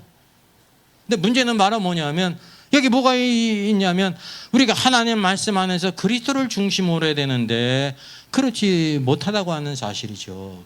여러분, 성막도 무엇으로 하나가 됐냐면 금으로 하나가 될 수가 있었습니다. 10사람이 모이면 10사람이 견해가 있잖아요. 좋아하는 게 있잖아요. 음식도 그렇고.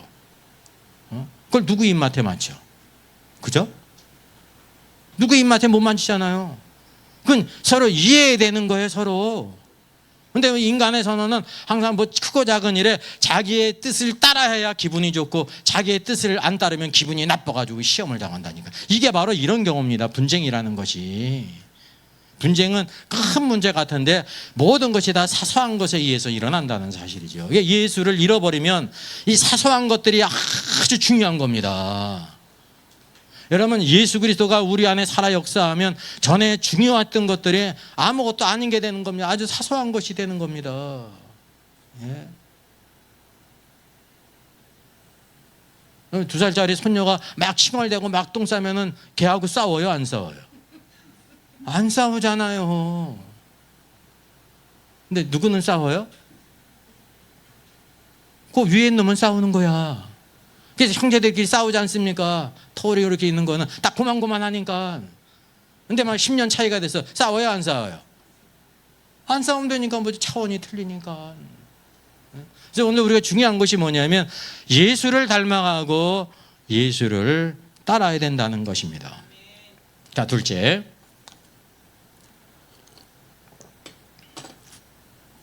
자, 동력의 원칙 두 번째입니다. 자, 요한계시록 인사이드죠. 자, 내생물의 움직의 원칙이 중요한 것이 있는데요. 이제 내생물이 갈 때는 돌이키지 않고 일제히 앞으로 곧게 행했다 그랬어요. 무슨 뜻인지 이해가 가십니까? 내생물이 어느 쪽으로 가든지 돌이키는 경우가 없다는 것입니다. 그 일제히 앞으로 곧게 행했다는 것입니다. 제가 이제 간단히 그렸는데요. 여기 이제 여기 화살표 4개가 있는데 화살표 4개는 다 내생물이에요. 이걸 다 그릴 수가 없어가지고 내생물이 이렇게 앞과 뒤와 좌우에 있지 않습니까? 내생물인데 그 북쪽을 바라보는 동물이 독수리라는 거예요. 이해되시죠? 남쪽을 바라보는 거는 여기 사우스 쪽에 있는 내생물도 내 얼굴을 가지고 있는데 앞쪽을 바라보고 있는 게 사람이라는 거예요. 그 방향 이제 대표만 그렇게 표시한 겁니다. 여기 이제 왼쪽에 있는 거는 뭐냐면 이스트 동쪽인데 동쪽을 바라보고 있는 얼굴이 사자고 상대적으로 다른 쪽은 다른 동물이 바라보고 있지 않습니까? 네 생물이 이렇게 있는 거거든요. 여기 이제 웨스트 쪽은 소가 있죠. 이렇게. 그 네 생물이 이렇게 이제 움직인다고 생각해 보세요. 여기 이제 이 표시는 북쪽으로 옮기는 거예요. 북쪽으로 이렇게 옮기려고 할 때 북쪽에 있는 네 생물은 어떻게 걷는 겁니까? 곧게 걷는 거죠. 위로 곧게 걷는 거죠. 그쪽 방향을 보고 있으니까 곧게 걷을 거 아니에요. 근데 여기 이 갈 때 다른 것은 곧게 걷는데 다른 것은 돌이키지 않는다는 것은 여기 나머지 세 생물이 어떻게 한다는 거예요? 저쪽으로 가기 때문에 요 옆에 있는 것들은 자기가 또 곧게 가려면 여기 돌이켜야 되지 않습니까? 이 돌이키지 않는다는 거예요. 요 남쪽 사람 쪽을 바라보고 있는 네 생물은 지금 저 북쪽으로 가려면은 어떻게 해야 됩니까? 90도를 돌아가지고 이렇게 가야 될 거 아니에요? 곧게 가려면은. 그런데 그래 돌이키지 않는다는 거예요. 그대로 있으면서 곧게 행한다는 거죠.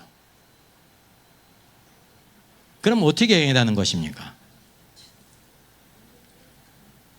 그래서 첫째, 곧게 행한다는 것입니다.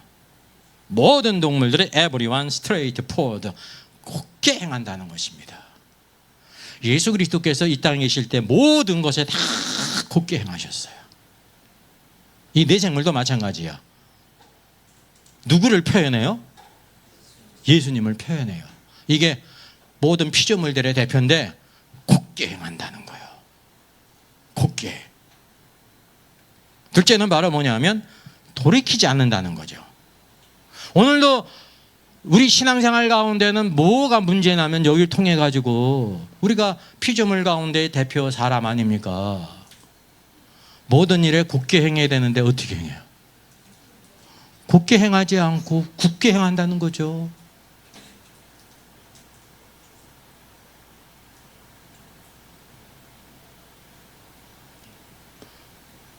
누가 한 방향으로 가게 될 때 곧게 행할 때 다른 네 생물도 이렇게 이제 곧게 행해야 돼. 돌이키지 말아야 돼. 근데 우리는 다 뭐냐면 누가 이렇게 곧게 행할 때 나는 내 중심으로 갈 거야 라고 하면은 이렇게 돌이켜야 되는 것입니다. 내 중심으로 해야 될 때는 돌이켜야 된다는 뜻이에요. 이게 돌이킨다는 뜻이. 근데 네 생물이 돌이키지 않고 행한다는 것을 말씀하고 있습니다. 자, 쉽게 얘기를 하면, 자, 북쪽에 있는 네 생물이요, 독수리 얼굴이 저쪽을 향하고 있잖아요. 북쪽을 향하고 있잖아요. 그쪽으로 행했어. 서로 날개가 연해져 있죠. 그러면은 남쪽에 있는 요 네 생물이 있어요. 남쪽에 있는 생물은 바깥쪽으로 사람 얼굴이 있습니다. 그럼 어떻게 걸어야 됩니까? 뒤로 걸어야 된다는 거예요. 돌이키지 말고 뒤로 걸어야 된다는 겁니다. 그렇다고 하면 독수리 쪽으로 이렇게 곧게 행할 때 반대쪽에 있는 요 네 생물 가운 네 생물은 어떤 게 좋을까요? 어떤 게 좋아요? 성경은 얘야 너 돌이키지 말고 곧게 행하라는 거예요. 돌이킨다는 것은 뭐냐면 자신이 또 다른 중심을 갖는다는 거예요. 너희가 위에 있는 독수리 쪽을 가지고 있는 네 생물이 곧게 위로 향하기 때문에 내가 거기에 맞춰서 뒷걸음 쳐라 라는 걸 여기 말하고 있는 거예요.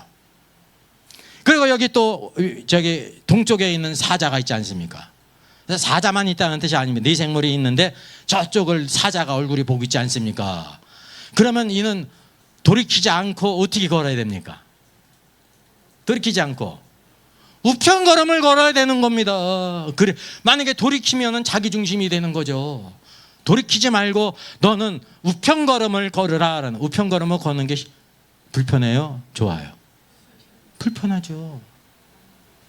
뒷걸음하는 게 불편하잖아요. 그래서 사람마다 다 뭐를 하려고 하냐면 돌이키려고 하는 것입니다. 내가 편한 대로 걷겠다 이 소리거든요. 근데 하나님께서는 그걸 허용하시지 않는 겁니다. 또 마지막 여기 웨스트 쪽에 있는 소의 얼굴이 오른쪽을 향하고 있잖아요. 소만 있다는 뜻이 아닙니다. 네 생물이 있는데 저쪽을 보고 있다는 거죠. 각 쪽을 바라보고 있는데 그러면 요거는 어떻게 걸어야 되는 거예요? 돌이킴이 없이 곧바로 걷기 위해서는 좌편걸음을 걸어라라는 거예요. 여러분, 이게 걸음이 불편하지 않습니까? 왜 하나님께서는 불편한 것을 원하실까요? 우리가 볼 땐 불편하잖아요.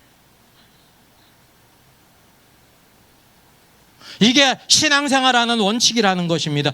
네 생물이 움직이는 원칙을 여기에 보여주고 있는 거예요. 네 생물이 반드시 움직여야 되는데 그냥 가만히 이렇게 석고상처럼 있는 것이 아니라 걷든지 이렇게 날든지 움직이는데 움직이는 원칙을 보여주고 있는 것입니다. 움직이는 걸 다른 말로, 유식한 말로 뭐예요?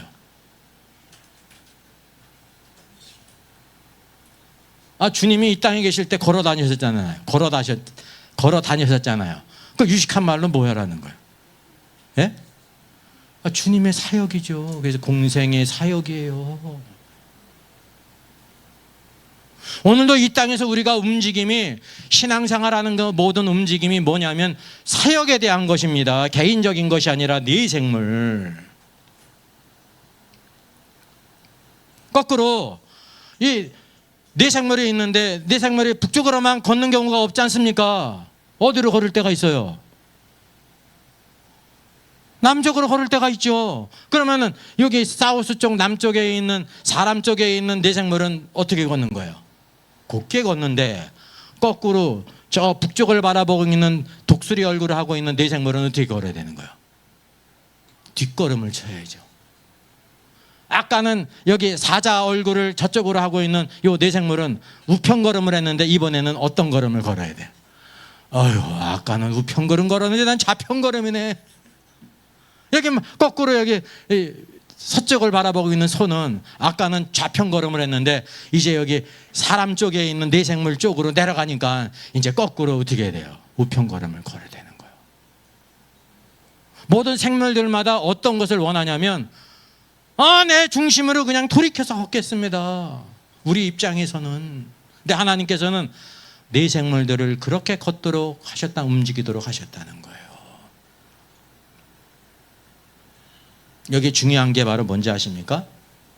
이게 바로 뭐라는 거예요? 그래서 혼자 사는 게 편하죠. 네 생물이 있기 때문에 이런 결이 생기는 겁니다. 옆걸음과 뒷걸음과 우편걸음이 왜 생기냐면 네 생물이 있기 때문에 생기는 겁니다. 그냥 하나만 있으면 내 맘대로 걷는 거예요.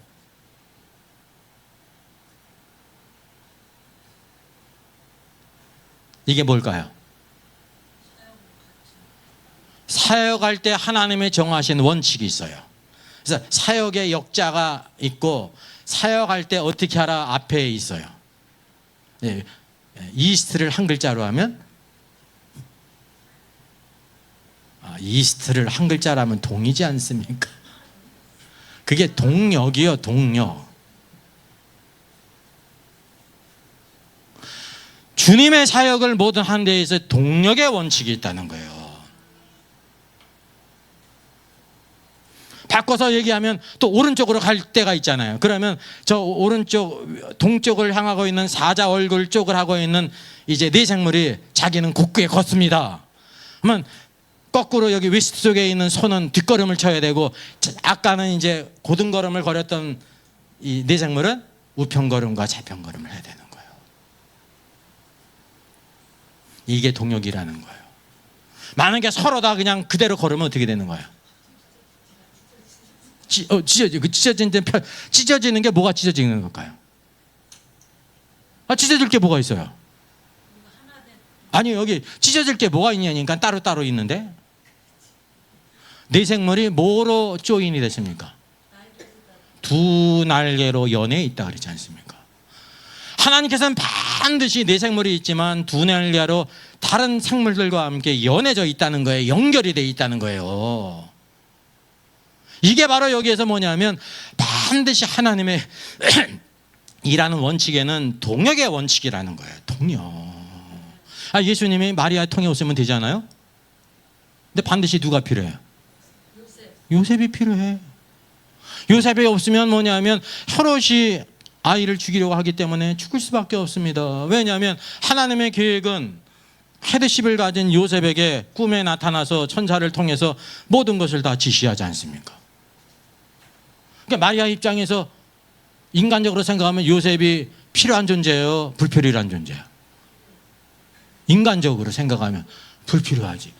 내가 배 아파가지고 내가 신앙 고백해가지고 이 아이를 낳았는데 뜬금없이 요셉이 이래라 저래라 하는 거야? 하나님은 불공평해? 남녀 차별을 하셔? 나한테 말씀하셔야지. 나한테. 그렇게 고집필요했으면 어떻게 되는 거야? 그냥 가시는 거야. 불순종의 결과는 사망이에요, 여러분. 그게 원칙이에요. 불순종의 결과는 사망이라니까요. 하나님께서 특별히 봐주십니까? 동역은 말은 뭐냐면 마리아의 입장에서는 불편해요. 근데 하나님께서 보실 땐 그것이 합당한 원칙이에요. 이게 몸의 원칙이라는 겁니다. 이게 몸의 원칙. 내 팔이 맨날 나만 써. 다들은 다 편히 앉아 주저앉고 있고 궁둥이도 편하고 발도 편한데 맨날 나만 써. 그래가지고 얘가 파업을 한다고 생각해 보세요. 왜 나만 쓰냐 힘들게. 그래서 얘가 출장을 가셨어. 출장 가면 어떻게 되는 거예요? 서로 다 쓸데없는 게 되는 겁니다. 팔 없는 몸은 팔이 없어가지고 얼마나 힘들겠습니까? 몸을 잃어버리면 팔은 그러면 행복하고 있어요. 가면 다 징그러운 괴물이 되는 거지. 예? 그게 지체예요. 지체가. 그래서 다 자기의 고유의 사역이 있다는 겁니다. 맨날 내 입만 먹냐. 나는 갖다 집어만 넣어놓고. 근데 이게 먹을 수가 있습니까? 같이 죽는 거예요, 그게. 그래서 입이 물어다가 손에다 주는 거야. 너도 먹어봐라. 어떻게 됩니까? 굶어서 같이 죽는 거야. 이게 몸의 원리라니까요. 몸의 원리. 이게 동역의 원리. 교회는 몸이라는 겁니다. 동역의 원리. 왜 신앙생활이 어려운지 아세요?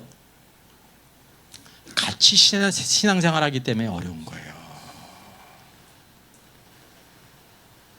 그냥 산속에 들어가서 기도원에 들어가서 열심히 기도하고 혼자 열심히 하면 되잖아요.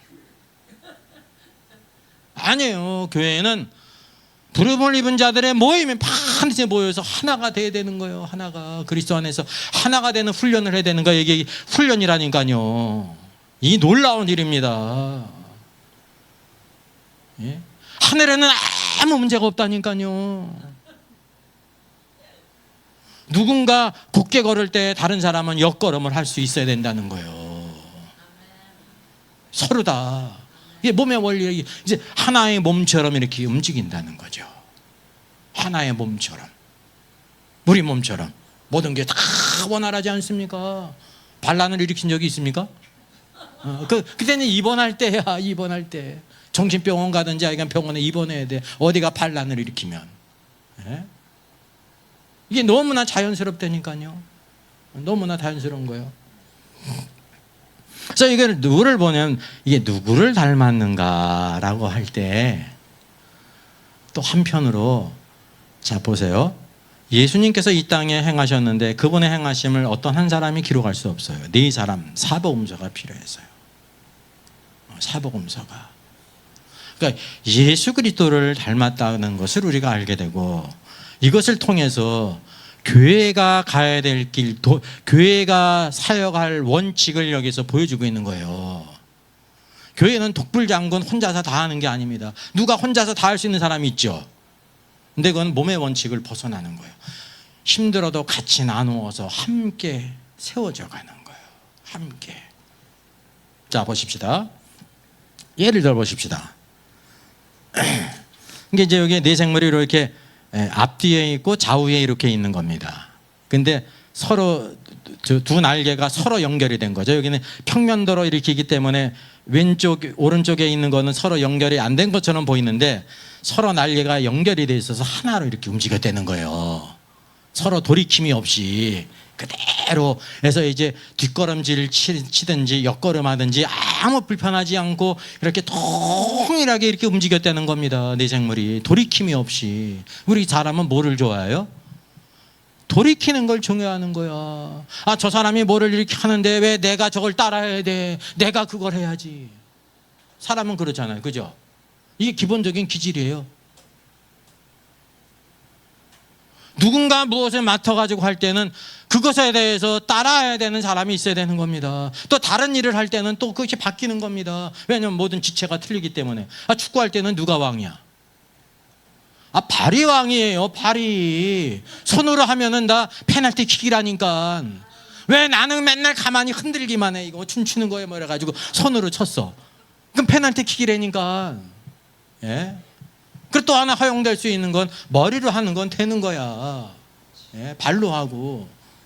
근데 농구는 뭐로 해야 돼요? 손으로 해야 되는 거라니까. 농구를 할 때는 또 손이 주가 돼야 되는 거. 열심히 다리가 뛰지만 손이 또 열심히 잘해야 되는 겁니다. 이게 다 다른 거라니까요. 돌이키지 말고 항상 어떤 것을 중심으로 해가지고 동력을 이뤄서 하나가 된다. 한 몸을 이루라는 것을 우리에게 보여주고 있습니다. 예수님이 우리의 모든 것의 근본이 되시잖아요. 근데 사실 세례 요한이 6개월 전에 보내짐을 받아가지고 3장 2절을 보니까 회개하라 천국에 가까웠다 외쳤어요. 놀라운 메시지죠.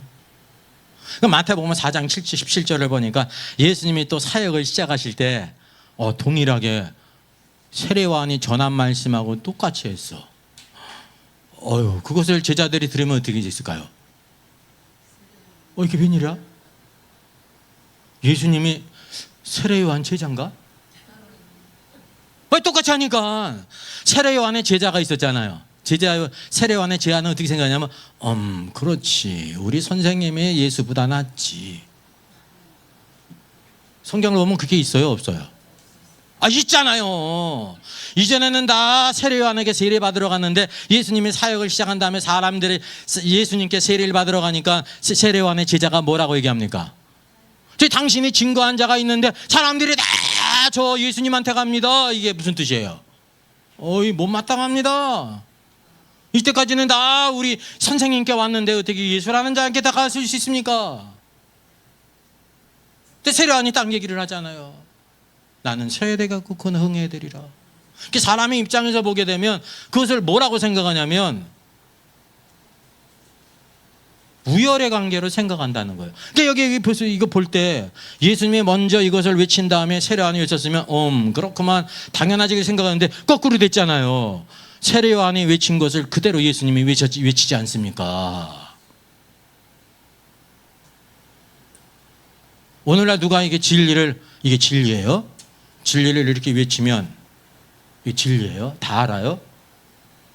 그래 맞아. 회개하라. 천국에 가까웠어. 외칠까요? 안 외칠까요? 안 외쳐. 뭐를 만들어내냐면 다른 거를 만들어내. 왜? 그거를 똑같이 하면은 자기 권위가 안 서는 거야.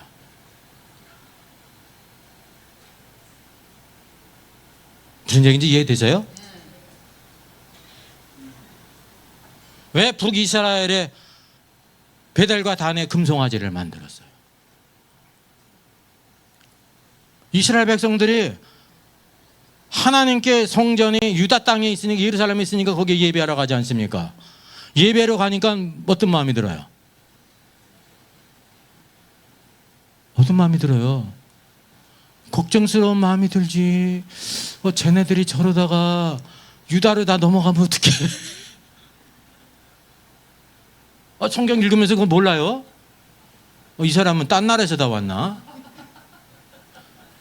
그래서 여로보암이 베델과 단에다가, 이 베델은 남쪽에 있고 단은 맨 북쪽에 있고, 너희들 예루살렘에 올라갈 필요가 없다. 여기는 눈에 보이는 하나님이 있다. 금송아지를 만든 거예요. 왜? 예루살렘으로 내려가가지고 안 올라오든지 다시 올라와도 우리 이스라엘은 하나님을 경배하는 성전도 없어. 성전이 없는 게 사실이잖아요. 그러니까 뭐를 해야 돼? 대체물을 만들잖아요. 대체물을. 오늘날 많은 경우에 예루살렘 성전을 버리고 대체물을 가지고 있습니다. 근데 예수님은 여기에 본을 보이신 거예요. 그 만왕의 왕이신 그리스도께서 자기 종이 전한 메시지를 갖다가 그대로 외쳤다니까. 회개하라. 천국에 동일하게. 이게 진리예요, 여러분. 진리. 진리는 똑같지. 세례요한이 외친 게 누가 주신 메시지야? 하나님께서 주신 메시지거든요. 그 종을 통해서 먼저 외치신 것이지. 진리는 예수님이 전하든지 세례요한이라든지 동일합니다.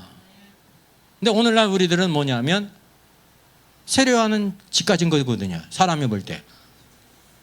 그러니까 그거를 진리인 걸 알면서 안 받아들이는 거야. 다른 걸 얘기하는 거야. 그래서 이 천주교는 회개하라 천국이 가까웠다를 뭐라고 그랬습니까? 회개를 갖다가 죄값을 치러라. 이게 죄값을 치르다가 이게 뭐가 된 거예요? 그러니까 우리 마음에 죄를 졌으면 죄값을 치러야 되잖아요. 만약에 이제 무슨 큰 뭐 살인죄를 졌다든지 무슨 상해죄를 졌다든지 하면은 그거를 이제 결국은 면죄부를 사는 데까지 이르는 겁니다. 죄값을 치러야 되니까.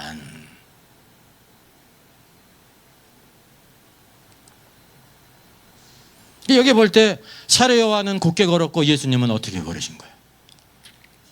뒷걸음하신 거죠.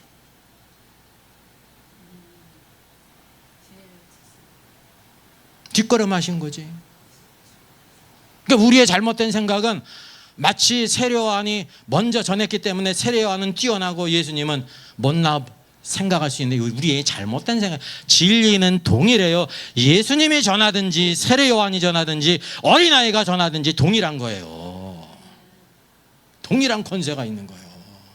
근데 오늘날 우리 잘못된 걸 하려면 아주 훌륭한 사람이 말을 하는 건 권위가 있고 지금 세상적으로 이렇게 유명하지 않은 사람이 얘기하는 거는 별 볼 일 없고. 과거에 어떤 얘기 들었냐면 수원에 큰 교회가 있었습니다. 거기 이제 그 수원에 올라와서 이제 새벽 예배를 들으려고 이제 가까운 교회에 이제 가게 된 거예요. 새벽 기도도 가고 수요 예배도 갔는데 수요 예배까지 간 겁니다. 여기 이제 올라왔다가 근데 그 몇천 명 다니는 교회 수요 예배 때 한 30-40명이 앉았다는 거예요. 그 얘기를 하는데 설교자가 우리 목사님이 출타를 하셔서 오늘 출타를 하셔서 이렇게 이제 사람들이 적게 왔습니다. 이렇게 하면서 부목사님이 설교를 하시는데 그 설교문을 담임 목사님이 써줬대. 그래서 담임 목사님이 써준 설교문을 이렇게 읽고 있는 거야. 근데 왜 이렇게 했는가라는 걸 이제 들어보니까 담임 목사님이 계실 때는 많이 나오는데 담임 목사님이 출타 중이니까 적게 나왔다는 거라.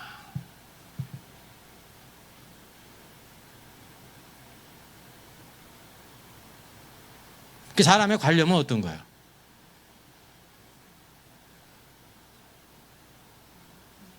하나님께 드리는 예배가 아니라 누구의 영향을 많이 받냐면 담임 목사님이 설교하면 많이 나오는데 이제 부목사님이 설교하니까 아주 적은 숫자가 나왔다는 겁니다. 너무나 큰 교회였는데 그 사람들이 뭐를 다 인식하는 거야? 사람을 인식하는 거야. 사람을. 사람한테 인정받으면 기쁘고 즐겁고 그런 게 없으면 힘이 빠지고 시험 들고 막 그러는 거예요. 그러니까 하나님과의 관계가 소원하다는 사실이죠. 또 한번 보십시다. 예수님께서 제자를 부르실 때 물고기를 잡다가 부름을 입은 두 제자가 있지 않습니까? 베드로가 있고 안드레가 있습니다. 물고기를 잡다가 또 조금은 있다 가시다가 누구를 부르십니까? 세베대의 아들 야고보와 요한을 부르셨는데 이 사람은 뭐를 하고 있었냐면 그물을 씻다가 부름을 입어. 성경이 왜 이 두 가지를 이렇게 이어서 말씀해 주고 있을까요? 어떤 제자는 그물로 고기를 잡다가 부름을 입었고 이 두 제자는 고기 다 씻은 다음에 그물을 씻는 거는 뚫어진 그물을 이렇게 수선하는 거거든요. 그러다가 부름을 입었습니다. 그때의 상황을 얘기해 줄 뿐만이 아니라 오늘도 왕국에는 두 종류의 사역이 있다는 거예요. 중요한 사역이. 우리가 알다시피 베드로와 안드레는 주된 사역이 뭐였습니까? 많은 사람을 주님께로 인도하는 사람이었습니다. 베드로는 이와 같이 오순절날 한 번 설교하니 3,000명 회개되는 역사가 있지 않았습니까? 근데 이 안드레는 그런 능력은 없고 한 사람씩 한 사람씩 들어오는데 이 베드로를 누가 예수님께 데려왔어요? 처음에 안드레가 데려왔어요. 형제 안드레가 데려왔어요. 오병이어의 사건인데 한 어린아이가 오병이어를 가지고 이것 가지고 많은 사람을 먹이실 수 있죠 했을 때 누가 그를 데려왔어요? 안드레예요. 안드레는 한 사람씩 데려오는 사람이고 베드로는 한 번에 많은 사람을 주님께로 인도하는 사역이었다니까요. 교회에는 뭐가 필요하냐면 전도자의 사역이 필요합니다. 이게 시작이거든요. 근데 그물을 쓰다 보면 뭐가 생기는 거예요? 그물이 이렇게 상하고 구멍이 뚫리지 않습니까? 여러 가지 이단들이든지 여러 가지 신학적인 문제들이 일어나지 않습니까? 그럴 때 그런 문제들을 해결할 사람이 있는데 성경을 보게 되면 누굽니까? 사도행전도 15장 보게 되면 예루살렘 공의회가 일어났는데 할례를 받지 않으면 구원을 받지 못한다라는 무리들이 있게 될 때 결국 마지막 결론을 딱 내리는 사람이 누구예요? 야고보잖아요. 야고보. 그물을, 이게 최초의 공의예요. 그게 야고보예요. 서신서의 마지막 서신 계시록을 빼고 요한 1, 2, 3서를 왜 썼습니까? 그 당시에 영주주의가 있기 때문에 잘못된 영주주의를 그것을 드러내고 참된 진리를 설파하기 위해서 성령께서 요한을 통해서 요한복음을 기록했을 뿐만 아니라 요한 1, 2, 3서를 기록했고요. 성경의 마지막 책 요한계시록을 기록하게 했습니다. 교회에는 두 가지 종류의 사람이 필요한 거예요. 그물을 던지는 사람이 필요하고 또 누가 필요해요? 그물을 깁는 사람이 두 가지가 다 필요한 거예요. 그물을 던질 때 그물을 던진 사람은 어떻게 해야 돼요? 어떻게 해야 돼요? 같이 사역을 해야지. 뒷걸음을 쳐야죠. 지금 주된 일이 뭐야? 그물을 던지는 거니까, 전도하는 일이니까 같이 사역을 하는 겁니다. 뒷걸음 쳐서. 그게 동력이에요. 그리고 이후에 뭐가 생겨요? 여러 가지 신학적인 문제가 생길 때 그물을 수선해야 될 때는 누가 앞장서야 되는 거예요? 야고보와 요한이 앞장서야 되는 겁니다. 그러면 그물 던진 사람은 그때 어떻게 되는 거예요? 같이 그냥 돌이켜가지고 딴 데 가든지 그러는 게 아니라 같이 동역을 해서 뒷걸음을 쳐야 된다니까요. 그 일에. 이게 바로 하나님께서 원하시는 교회의 동력의 모습이라고 하는 사실입니다. 또 하나 볼까요? 이 그림이 무슨 그림 같아요? 저 안에 이제 여인이 앉아 있고 누군가 앉아서 말씀을 하시죠.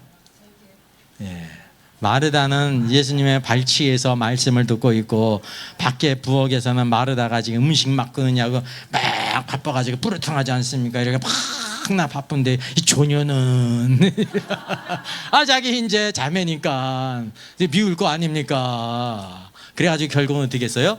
예수님께 강짜를 부렸죠. 나 혼자 일하는 걸 보지 못하십니까? 근데 예수님이 딱 뭐라고 얘기하세요? 마리아는 좋은 편을 택했으니.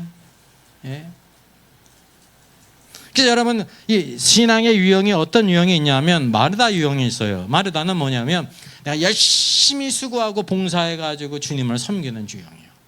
근데 마리아 신앙의 유형은 바로 뭡니까? 주님의 발치에 앉아가지고 이 말씀을 듣는 거예요. 마리아에게는 뭐가 필요하냐면 마리아가 좋은 편을 택했다는 것은 이게 첫 번째라는 거예요. 첫 번째 기초라는 겁니다. 나중에 보게 되면 예수님을 위해 잔치할 때 마리아가 뭐를 예수님께 드려요? 향유를 드리잖아요. 왜 다른 사람은 그런 생각을 못했는데 마리아는 향유값을 깨뜨려 주님께 장사를 예비했을까요? 주님의 발 아래서 주의 말씀을 듣고 예수님께서 우리 죄를 위해 십자가를 돌아가시러 오셨구나. 내가 그러면 이분을 위해서 무엇을 위해 준비할까? 고귀한 자에게는 반드시 향유를 준비하거든요. 향유를 예배한 거에 의해서 섬기는 자가 된 것입니다. 마리아는 뭐가 필요하냐면 주님을 섬김으로 봉사하는데 주님께 지금 불평을 늘어놓고 있잖아요. 이게 참된 위치를 못 찾은 겁니다. 먼저 주의 발치에 앉아 있다가 그 자리에 가야 된다는 사실이죠. 그래서 이 마르다는 또 뭐를 하고 있었습니까? 일을 하는데 불평을 해요, 안 해요? 안 해요. 그때는 안 한다고. 나사로가 있고, 마리아가 향유를 부을 때 마르다는 일을 하고 있는데 불평을 안 해요, 아니하면, 마리아는 마리아의 일을 하고 있고, 나는 나의 일을 하고 있고, 변화가 됐다는 거예요. 이게 우리 신앙에 두 가지 유형이 있어요. 마리아 유형이 있고, 마르다 유형이 있다는 거죠. 다 이제 부족한 거지. 결국 다 온전하게 돼야 된다고 하는 사실입니다. 예. 먼저 마리아가 들을 때는 같이 말씀을 들어야 되고, 그리고 그 이후에는 어디로 가야 되냐면 우리의 주어진 소원을 따라 이렇게 봉사하고 주님을 섬기는 데 나가야 되는 거예요. 봉사하고 섬기는 데 원망과 불평이 있다는 것은 잘못된 위치에 있는 겁니다. 잘못된 위치. 나중에 마르다는 불평 없이 자기의 일을 잘 감당합니다. 그때 마리아는 향유를 드렸고 마르다는 일을 보고 있잖아요. 그게 변화된 거예요. 그래서 오늘도 우리가 무슨 일을 하게 될 때 누군가 곧바로 걷을 때 다른 사람은 뭐 할 수 있어야 되냐면 옆으로 걷든지 뒤로 같이 걸어야 된다는 것입니다. 합당하게 주님을 섬기는 길을 가야 된다는 사실이죠. 성경을 보게 되면 부자 청년 관원에 대한 말씀이 있습니다. 마태복음에 나오죠. 또 어디에 나와요? 마가복음에 나와요. 누가복음에 나와요. 어디에만 안 나와요? 요한복음에만 안 나와요. 여러분, 네 생물의 동역의 원칙을 통해서 이거를 우리들이 아주 적절하게 해석을 할 수가 있습니다. 여러분, 세 복음서에는 이 사건이 기록됐는데 요한복음에는 기록되질 않았어요. 그 이유가 뭐냐면 기본적으로 요한복음은 예수님은 하나님이시다라는 것입니다. 하나님이신 그리스도에 대해서 뭐 하라는 겁니까? 요한복음의 전체 메시지가 이 표적을 행하신 것은 뭐예요? 예수를 믿게 하심이에요. 믿어서 생명, 영생을 얻게 하려는 목적이란 말입니다. 그러니까 이제 요한복음의 관점은 우리 신자들에게 주어지는 보편적인 관계예요. 그리고 여기 마태복음 19장에서는 이 부자 청년에 대해서 나오는데 뭐라고 말씀하고 있냐면 이 모든 것을 내가 다 지키었습니다. 이 부자 청년이 예수님께 내가 이 모든 계명들을 이 모든 것을 다 지켰습니다 라고 말합니다. 근데 주님이 이제 한 가지 부족한 것이 있다고 말하죠. 또 누가복음 18장에서는 관리라고 말하는데 그가 어떻게 지켰다고 말하냐면 어려서부터 내가 다 지켰다고 말합니다. 누가복음의 관점은 뭐냐면 그가 어릴 때부터 하나님 말씀을 잘 지키는 자였어요. 우리가 기본적으로 부자 관원이 예수님께 온 것이 구원받으러 온 것이 아니라 영생을 기업으로 받으러 왔다는 사실을 이제 모른다니까요. 쉽게 얘기를 하면 뒤에 비유가 나오는데 약대와 누구의 비유가 나오는 거예요? 바늘개에 들어가는 것이 천국에 들어가는 것에 비유를 했잖아요. 천국은 구원에 관한 말씀이 아니에요. 만약에 재물을 다 팔아서 가난한 자들에게 주고 우리가 구원받을 수 있다고 하면 이 자리에 구원받을 수 있는 사람이 얼마나 되겠습니까? 대한민국에는 몇 사람 될 것 같아요? 한 사람 있어요? 대한민국에 한 사람 있어요? 없죠. 그러면 천국에 대한 말씀은 기본적으로 구원받은 백성들 가운데 주님을 어떻게 섬기고 따라야 될 것인가 라는 문제를 다루고 있는 겁니다. 그러니까 뭐에 대한 문제냐면 온전하게 되는 문제고 하늘의 보화를 얻는 문제예요. 우리가 구원받았는데 온전하게 됐습니까? 아닙니다. 구원받았어도 온전하지 않아요. 그렇기 때문에 신앙이 성장하고 성숙하고 변화되고 회개하고 막 많은 것이 필요하다는 사실이죠. 마가복음 10장에서는 한 사람이라고만 이렇게 말하고 있다는 거예요. 그래서 우리가 이 말씀을 보게 될 때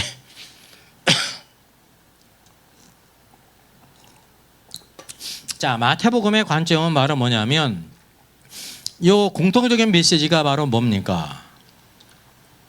이 부자 청년과 관련돼서 주님이 요구하신 딱 한 가지 문제가 바로 뭐예요? 다른 문제가 아니라 내 재물을 다 팔아서 가난한 자들에게 주고 그리고 나를 따르라는 재물의 문제를 다루고 있는 것입니다. 산상수훈에서 하나님을 섬기든지 누구를 섬긴다고 그랬어요?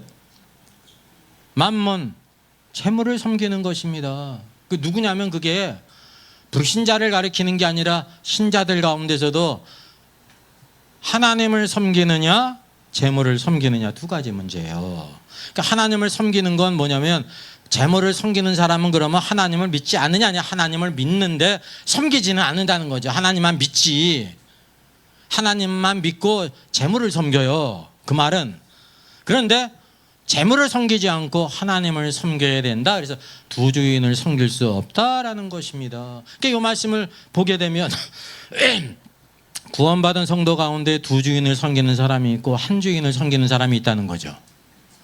구원받은 사람은 근본적으로 하나님을 믿기 때문에 하나님을 기본적으로 섬기는데 주인이 누구냐면 재물이라는 것입니다. 재물. 근데 너희들이 절대적으로 하나님을 섬겨야 된다라는 걸 말씀하고 있는 거예요. 지금 이걸 말씀하고 있는 거예요. 그래서 어릴 때부터 말씀을 다 지켰습니다. 모든 걸 다 지켰습니다. 근데 내가 한 가지 부족한 것이 있는데 내 재물에 대한 문제, 재물에 사로잡혔고요. 재물이 주인이거든요. 그래서 재물의 문제를 처리하도록 가난한 자에게다 팔아서 주고 나를 따르라. 그러니까 이 말씀은 개인적인 말씀이 아니라 우리가 천국에 들어가기 위해 천국 백성이 되기 위해서 반드시 이와 같은 원칙을 지나가야 된다는 거예요. 재물의 문제를 이렇게 이제 처리하지 못했는데 이기는 자가 됐다? 넌센스예요. 왜 두 주인을 섬겼는데 두 주인을? 인간적으로 볼 때 누가복음에서도 참된 사람은 참된 주인을 섬기는 거예요. 참된 주인을. 이 참된 주인이 바로 누구시냐면 예수 그리스도를 섬긴다는 거죠.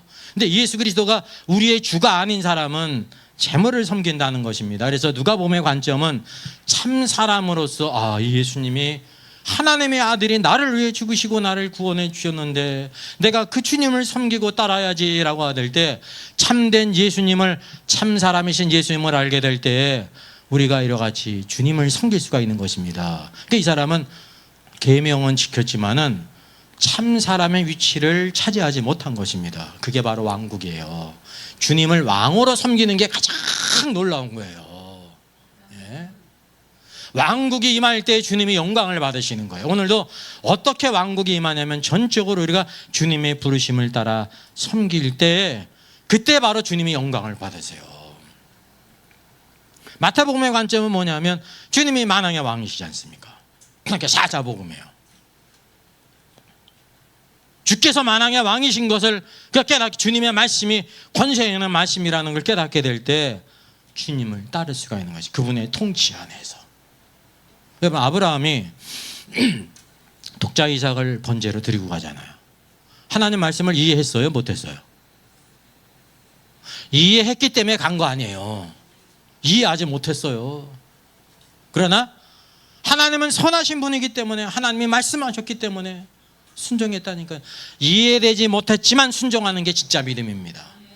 어떤 건 우리가 이해할 수 있는 부분이 있습니다. 그런데 하나님의 모든 일을 우리가 다 이해할 수 있습니까? 없습니까? 없지요. 이해하지 못하는 부분을 통해서 우리가 하나님을 경외하는지 경외하지 않는지를 알기를 원하신다고 하는 사실입니다.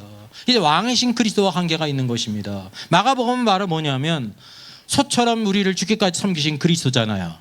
주님께서는 우리를 섬기실 때 벳세메스로 올라가 암소처럼 울면서도 자로나고 그러나 쉬지 않고 올라갔습니다. 그리고 번제물로도 드려졌습니다. 완전한 예수 그리스도의 예표라니까요. 그게 희생의 예표예요. 아무 말도 없이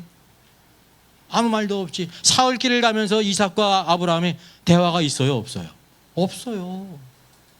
그게 말없이 가는 길이에요. 그 소처럼 섬기신 예수 그리스도는 말은 없이 행동으로 곧 바로 섬기시는 분이라고 하는 사실이죠. 그러니까 이 모든 것이 다 무엇과 관계이냐면 새 복음서와 관계가 있는 왕이신 그리스도, 참 사람이신 그리스도,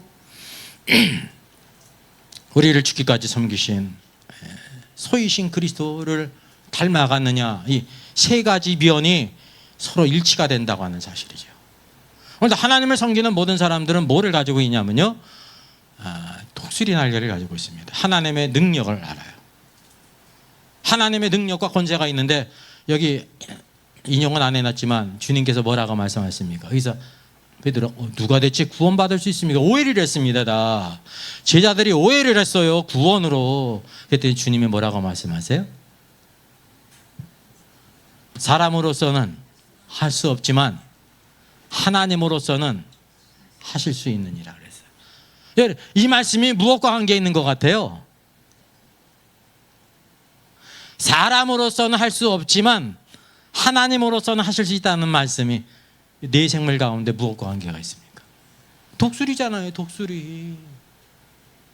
하나님께서 우리에게 주신 그 신성한 능력이 있어요. 신성한 능력이.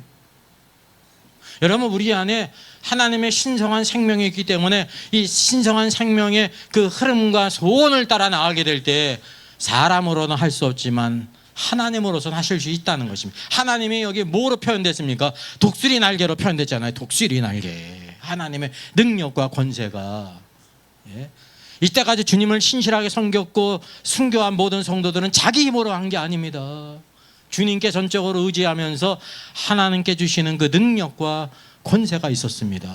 신앙생활은 그래서 모든 일에 무엇이 있냐면 이렇게 이제 곱게 행하고 앞장서는 사람이 있어요. 기도할 때도 마찬가지죠. 그냥 기도할 때 조용히 기도합니까? 소리 내면서 기도합니까? 소리 내면서 기도해요. 그럼 소리 내면서 기도하면 어떤 사람이 이래요. 왜 이렇게 시끄러워. 인격적으로 그냥 뭐 조용히 기도하지. 그러면 소리 내서 기도하는 것도 좋은 거고 조용히 기도하는 것도 좋은 거예요. 근데 이제 우리가 소리 내서 기도하는 게 일상생활에서 어렵기 때문에 모였을 때 소리 내서 기도하는 거지. 그리고 또 이제 조용히 기도하는 것도 배워야 되는 거예요. 이제 언제든지 소리 내서 기도할 때 소리 내서 기도하기를 좋아하는 사람은 꽃장 걷지 않습니까? 그렇지 않은 사람은 어때요? 기분이 좀 떨떠름하지. 기분이 약간 그렇잖아요. 나는 성격이 그냥 조용한데. 근데 그 사람도 어떻게 하면 그때 소리 내면서 기도하는 법을 배워야 되는. 그러니까 뭐 하고 있는 거예요? 뒷걸음 치는 것을 배워야 되는 거예요. 여러분, 뭐든지 곧게 걷는 사람이 없습니다. 어떤 사람이 곧게 걷으면 어떤 사람은 뒷걸음 치는 사람이 있는 거예요. 또 어떤 사람은 옆걸음하는 사람이 있는 거예요. 이런 종류의 사람이 있는 것입니다. 신앙의 종류도 뭐라 그랬어요? 어떤 사람은 막 봉사를 많이 해야 열심히 주님을 섬기는 거야. 이게 이 봉사를 할 때가 있잖아요. 그러면 이렇게 똑바로 걷는 사람이 있는데 다른 사람은 신앙의 표현이 봉사하는 거는 그렇게 마음이 없고 그냥 기도하고 찬송하고 이런 게 기쁜 거야. 그러면 다른 사람은 어떻게 해야 돼요? 하나님께서 주신 교회 생활은 봉사를 할 때 어떤 사람이 똑바로 걷잖아요. 그러면 다른 사람은 가만히 있는 게 아니고 돌이키는 게 아니라 뒷걸음을 하든지 옆걸음을 하든지 같이 하는 거예요. 그리고 거꾸로 그냥 막 봉사하고 뭐 만들어가지고 뭐 이렇게 하는 걸 좋아하는 성도는 기도하고 막 이렇게 할 때는 좀 떨떠름하잖아요. 그렇게 그 마음이 그거보다는 덜 기쁘다는 뜻이에요. 나쁘다는 뜻이 아니라. 그러면 우리가 기도하고 하나님 말씀 듣고 막 이렇게 할 때 뒷걸음 치는 법을 배워야 되는 거예요. 옆걸음 걸음을 치든지. 이게 바로 동역의 원리는 뭘로 연결되어 있습니까? 날개로 연결되어 있는 것처럼 오늘도 하나님의 신성한 능력 안에서 우리가 하나가 되어야 되는 것입니다. 그러니까 우리의 마음에 맞는 것이 여러분 신앙생활에 있으니까 없습니까? 따지고 보면은 4분의 1밖에 없는 거예요. 원칙이. 우리 교회 생활하고 있는데 4분의 1밖에 마음에 드는 게 없어. 왜? 4분의 1은 내가 똑바로 걷는 거거든. 근데 다른 건 다 어떻게 해야 되는 거예요?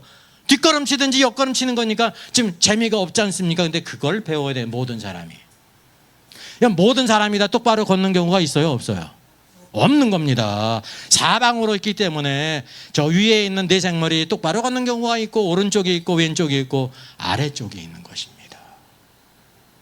그래서 교회 생활이 힘들면서 어려운 이유가 거기에 있습니다. 혼자 하는 게 아니라 함께 하는 것이기 때문에. 그러니까 함께함을 통해서 우리가 서로 다듬어지고 하나로 연결되게 하셔요. 그래서 성전은 지어진다고 그러잖아요. 우리가 변화가 돼야 돼요. 변화가 돼야 돼요. 그런 말이 있습니다. 교회가 거룩합니까? 거룩하지 않습니까? 교회를 가리키는 거는 교회 건물을 가리키는 거예요. 지금 교회 건물에 있는데 교회 건물이 거룩합니까? 거룩하지 않습니까? 참 기본도 모르네. 여러분 이제 신약의 교회는 구약의 성전과 다른 거예요. 성전이 거룩한 것과 교회가 거룩한 것은 틀려요. 구약의 성전은 그 자체가 거룩한 거예요. 예수님을 예표한 것이기 때문에. 무슨 말인지 알죠? 그리고 성전은 유일한 하나지 않습니까? 지구상에 딱 하나예요, 하나. 근데 성전이신 예수 그리스도께서 십자가에 죽으시고 우리를 구속하심으로 우리를 뭐를 삼으셨어요?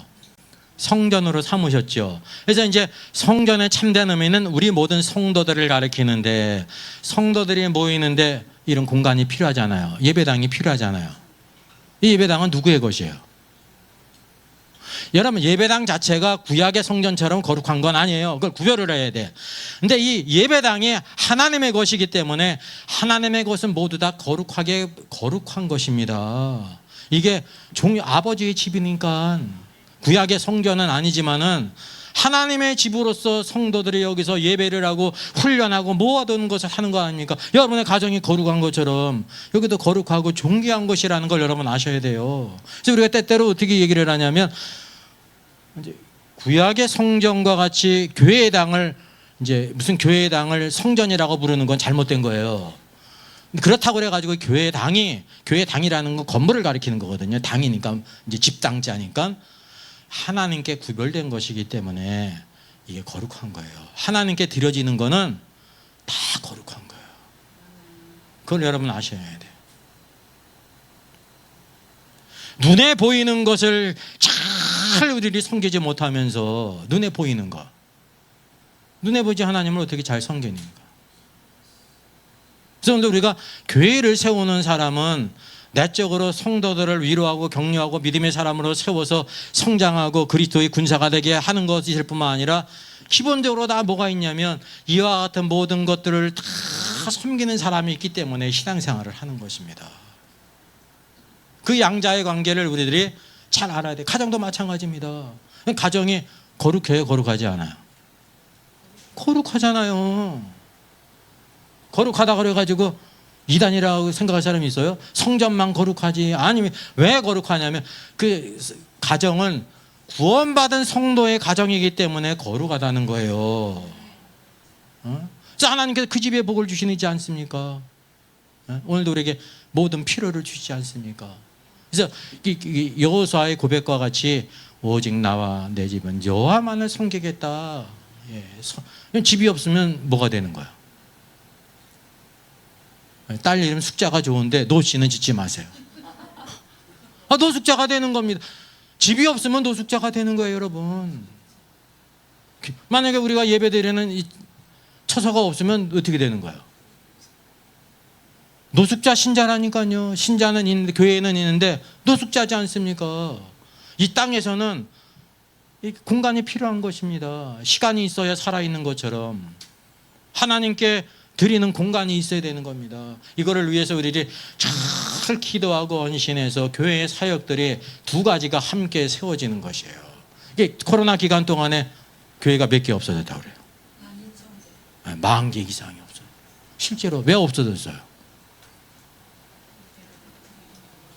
예배를 못 드려 하니까 성도들 입장에서도 막 걱정돼가지고 두려움에 떨어가지고 못 오는 사람이 있고, 또 육신적으로도 편한 것을 따라가니까 그래가지고 예배를 못 모이니까, 또 예배를 못 모이면 또 헌금도 안 하는 거야. 그러니까 왜 없어지냐면 교회마다 다 이렇게 월세를 내든지 대출금이 있지 않습니까? 자기 교회를 대출금을 다 내야 되지 않습니까? 관리비가 있잖아요. 이걸 못 내기 때문에 교회가 없어진 거예요. 뭐가 없는 거예요? 가정에서 일하는 사람이 없고 집세를 내는 사람이 없는 거예요. 가정에서. 가정은 다 할 줄 알잖아요. 대부분. 근데 교회에서는 사람들의 신앙이 어떤 신앙이냐에 따라 가지고 하나님의 집을 모르는 사람은 편하게 생각한다는 거죠. 이제 우리가 이 두 가지를 잘 세워가는 사람, 이게 외적으로도 딱 보면 그 가정에서도 벌써 설거지가 돼 있고 정리가 돼 있으면 다른 것도 정비가 돼 있는데 막 청소도 안 되고 쓰레기가 있다고 생각해 보세요. 그럼 다른 것이 됐을까요? 안 됐을까요? 안 될 가능성이 많이 있는 거예요. 교회도 마찬가지입니다. 성도들의 사랑과 관심이 쭉 이렇게 청소했는지 이 모든 것을 보면서 교회가 성도들이 교회에 관심이 있는지 하나님께 마음이 있는지 없는지를 여러분 그걸 통해서도 아는 겁니다. 눈에 보이는 것이기 때문에. 그래서 우리가 하나님께 드리는 모든 것을 가장 귀히 여기셔야 되네요. 그래서 4가지 신앙, 사자와 같이, 소처럼, 또 사람처럼, 또 독수리처럼 예수 그리스도를 닮아간 모습이고 그게 참 피조물의 모습이에요. 예수님을 이 시대에 온전히 따라가는 저 여러분 되기를 주님의 이름으로 부탁드리겠습니다.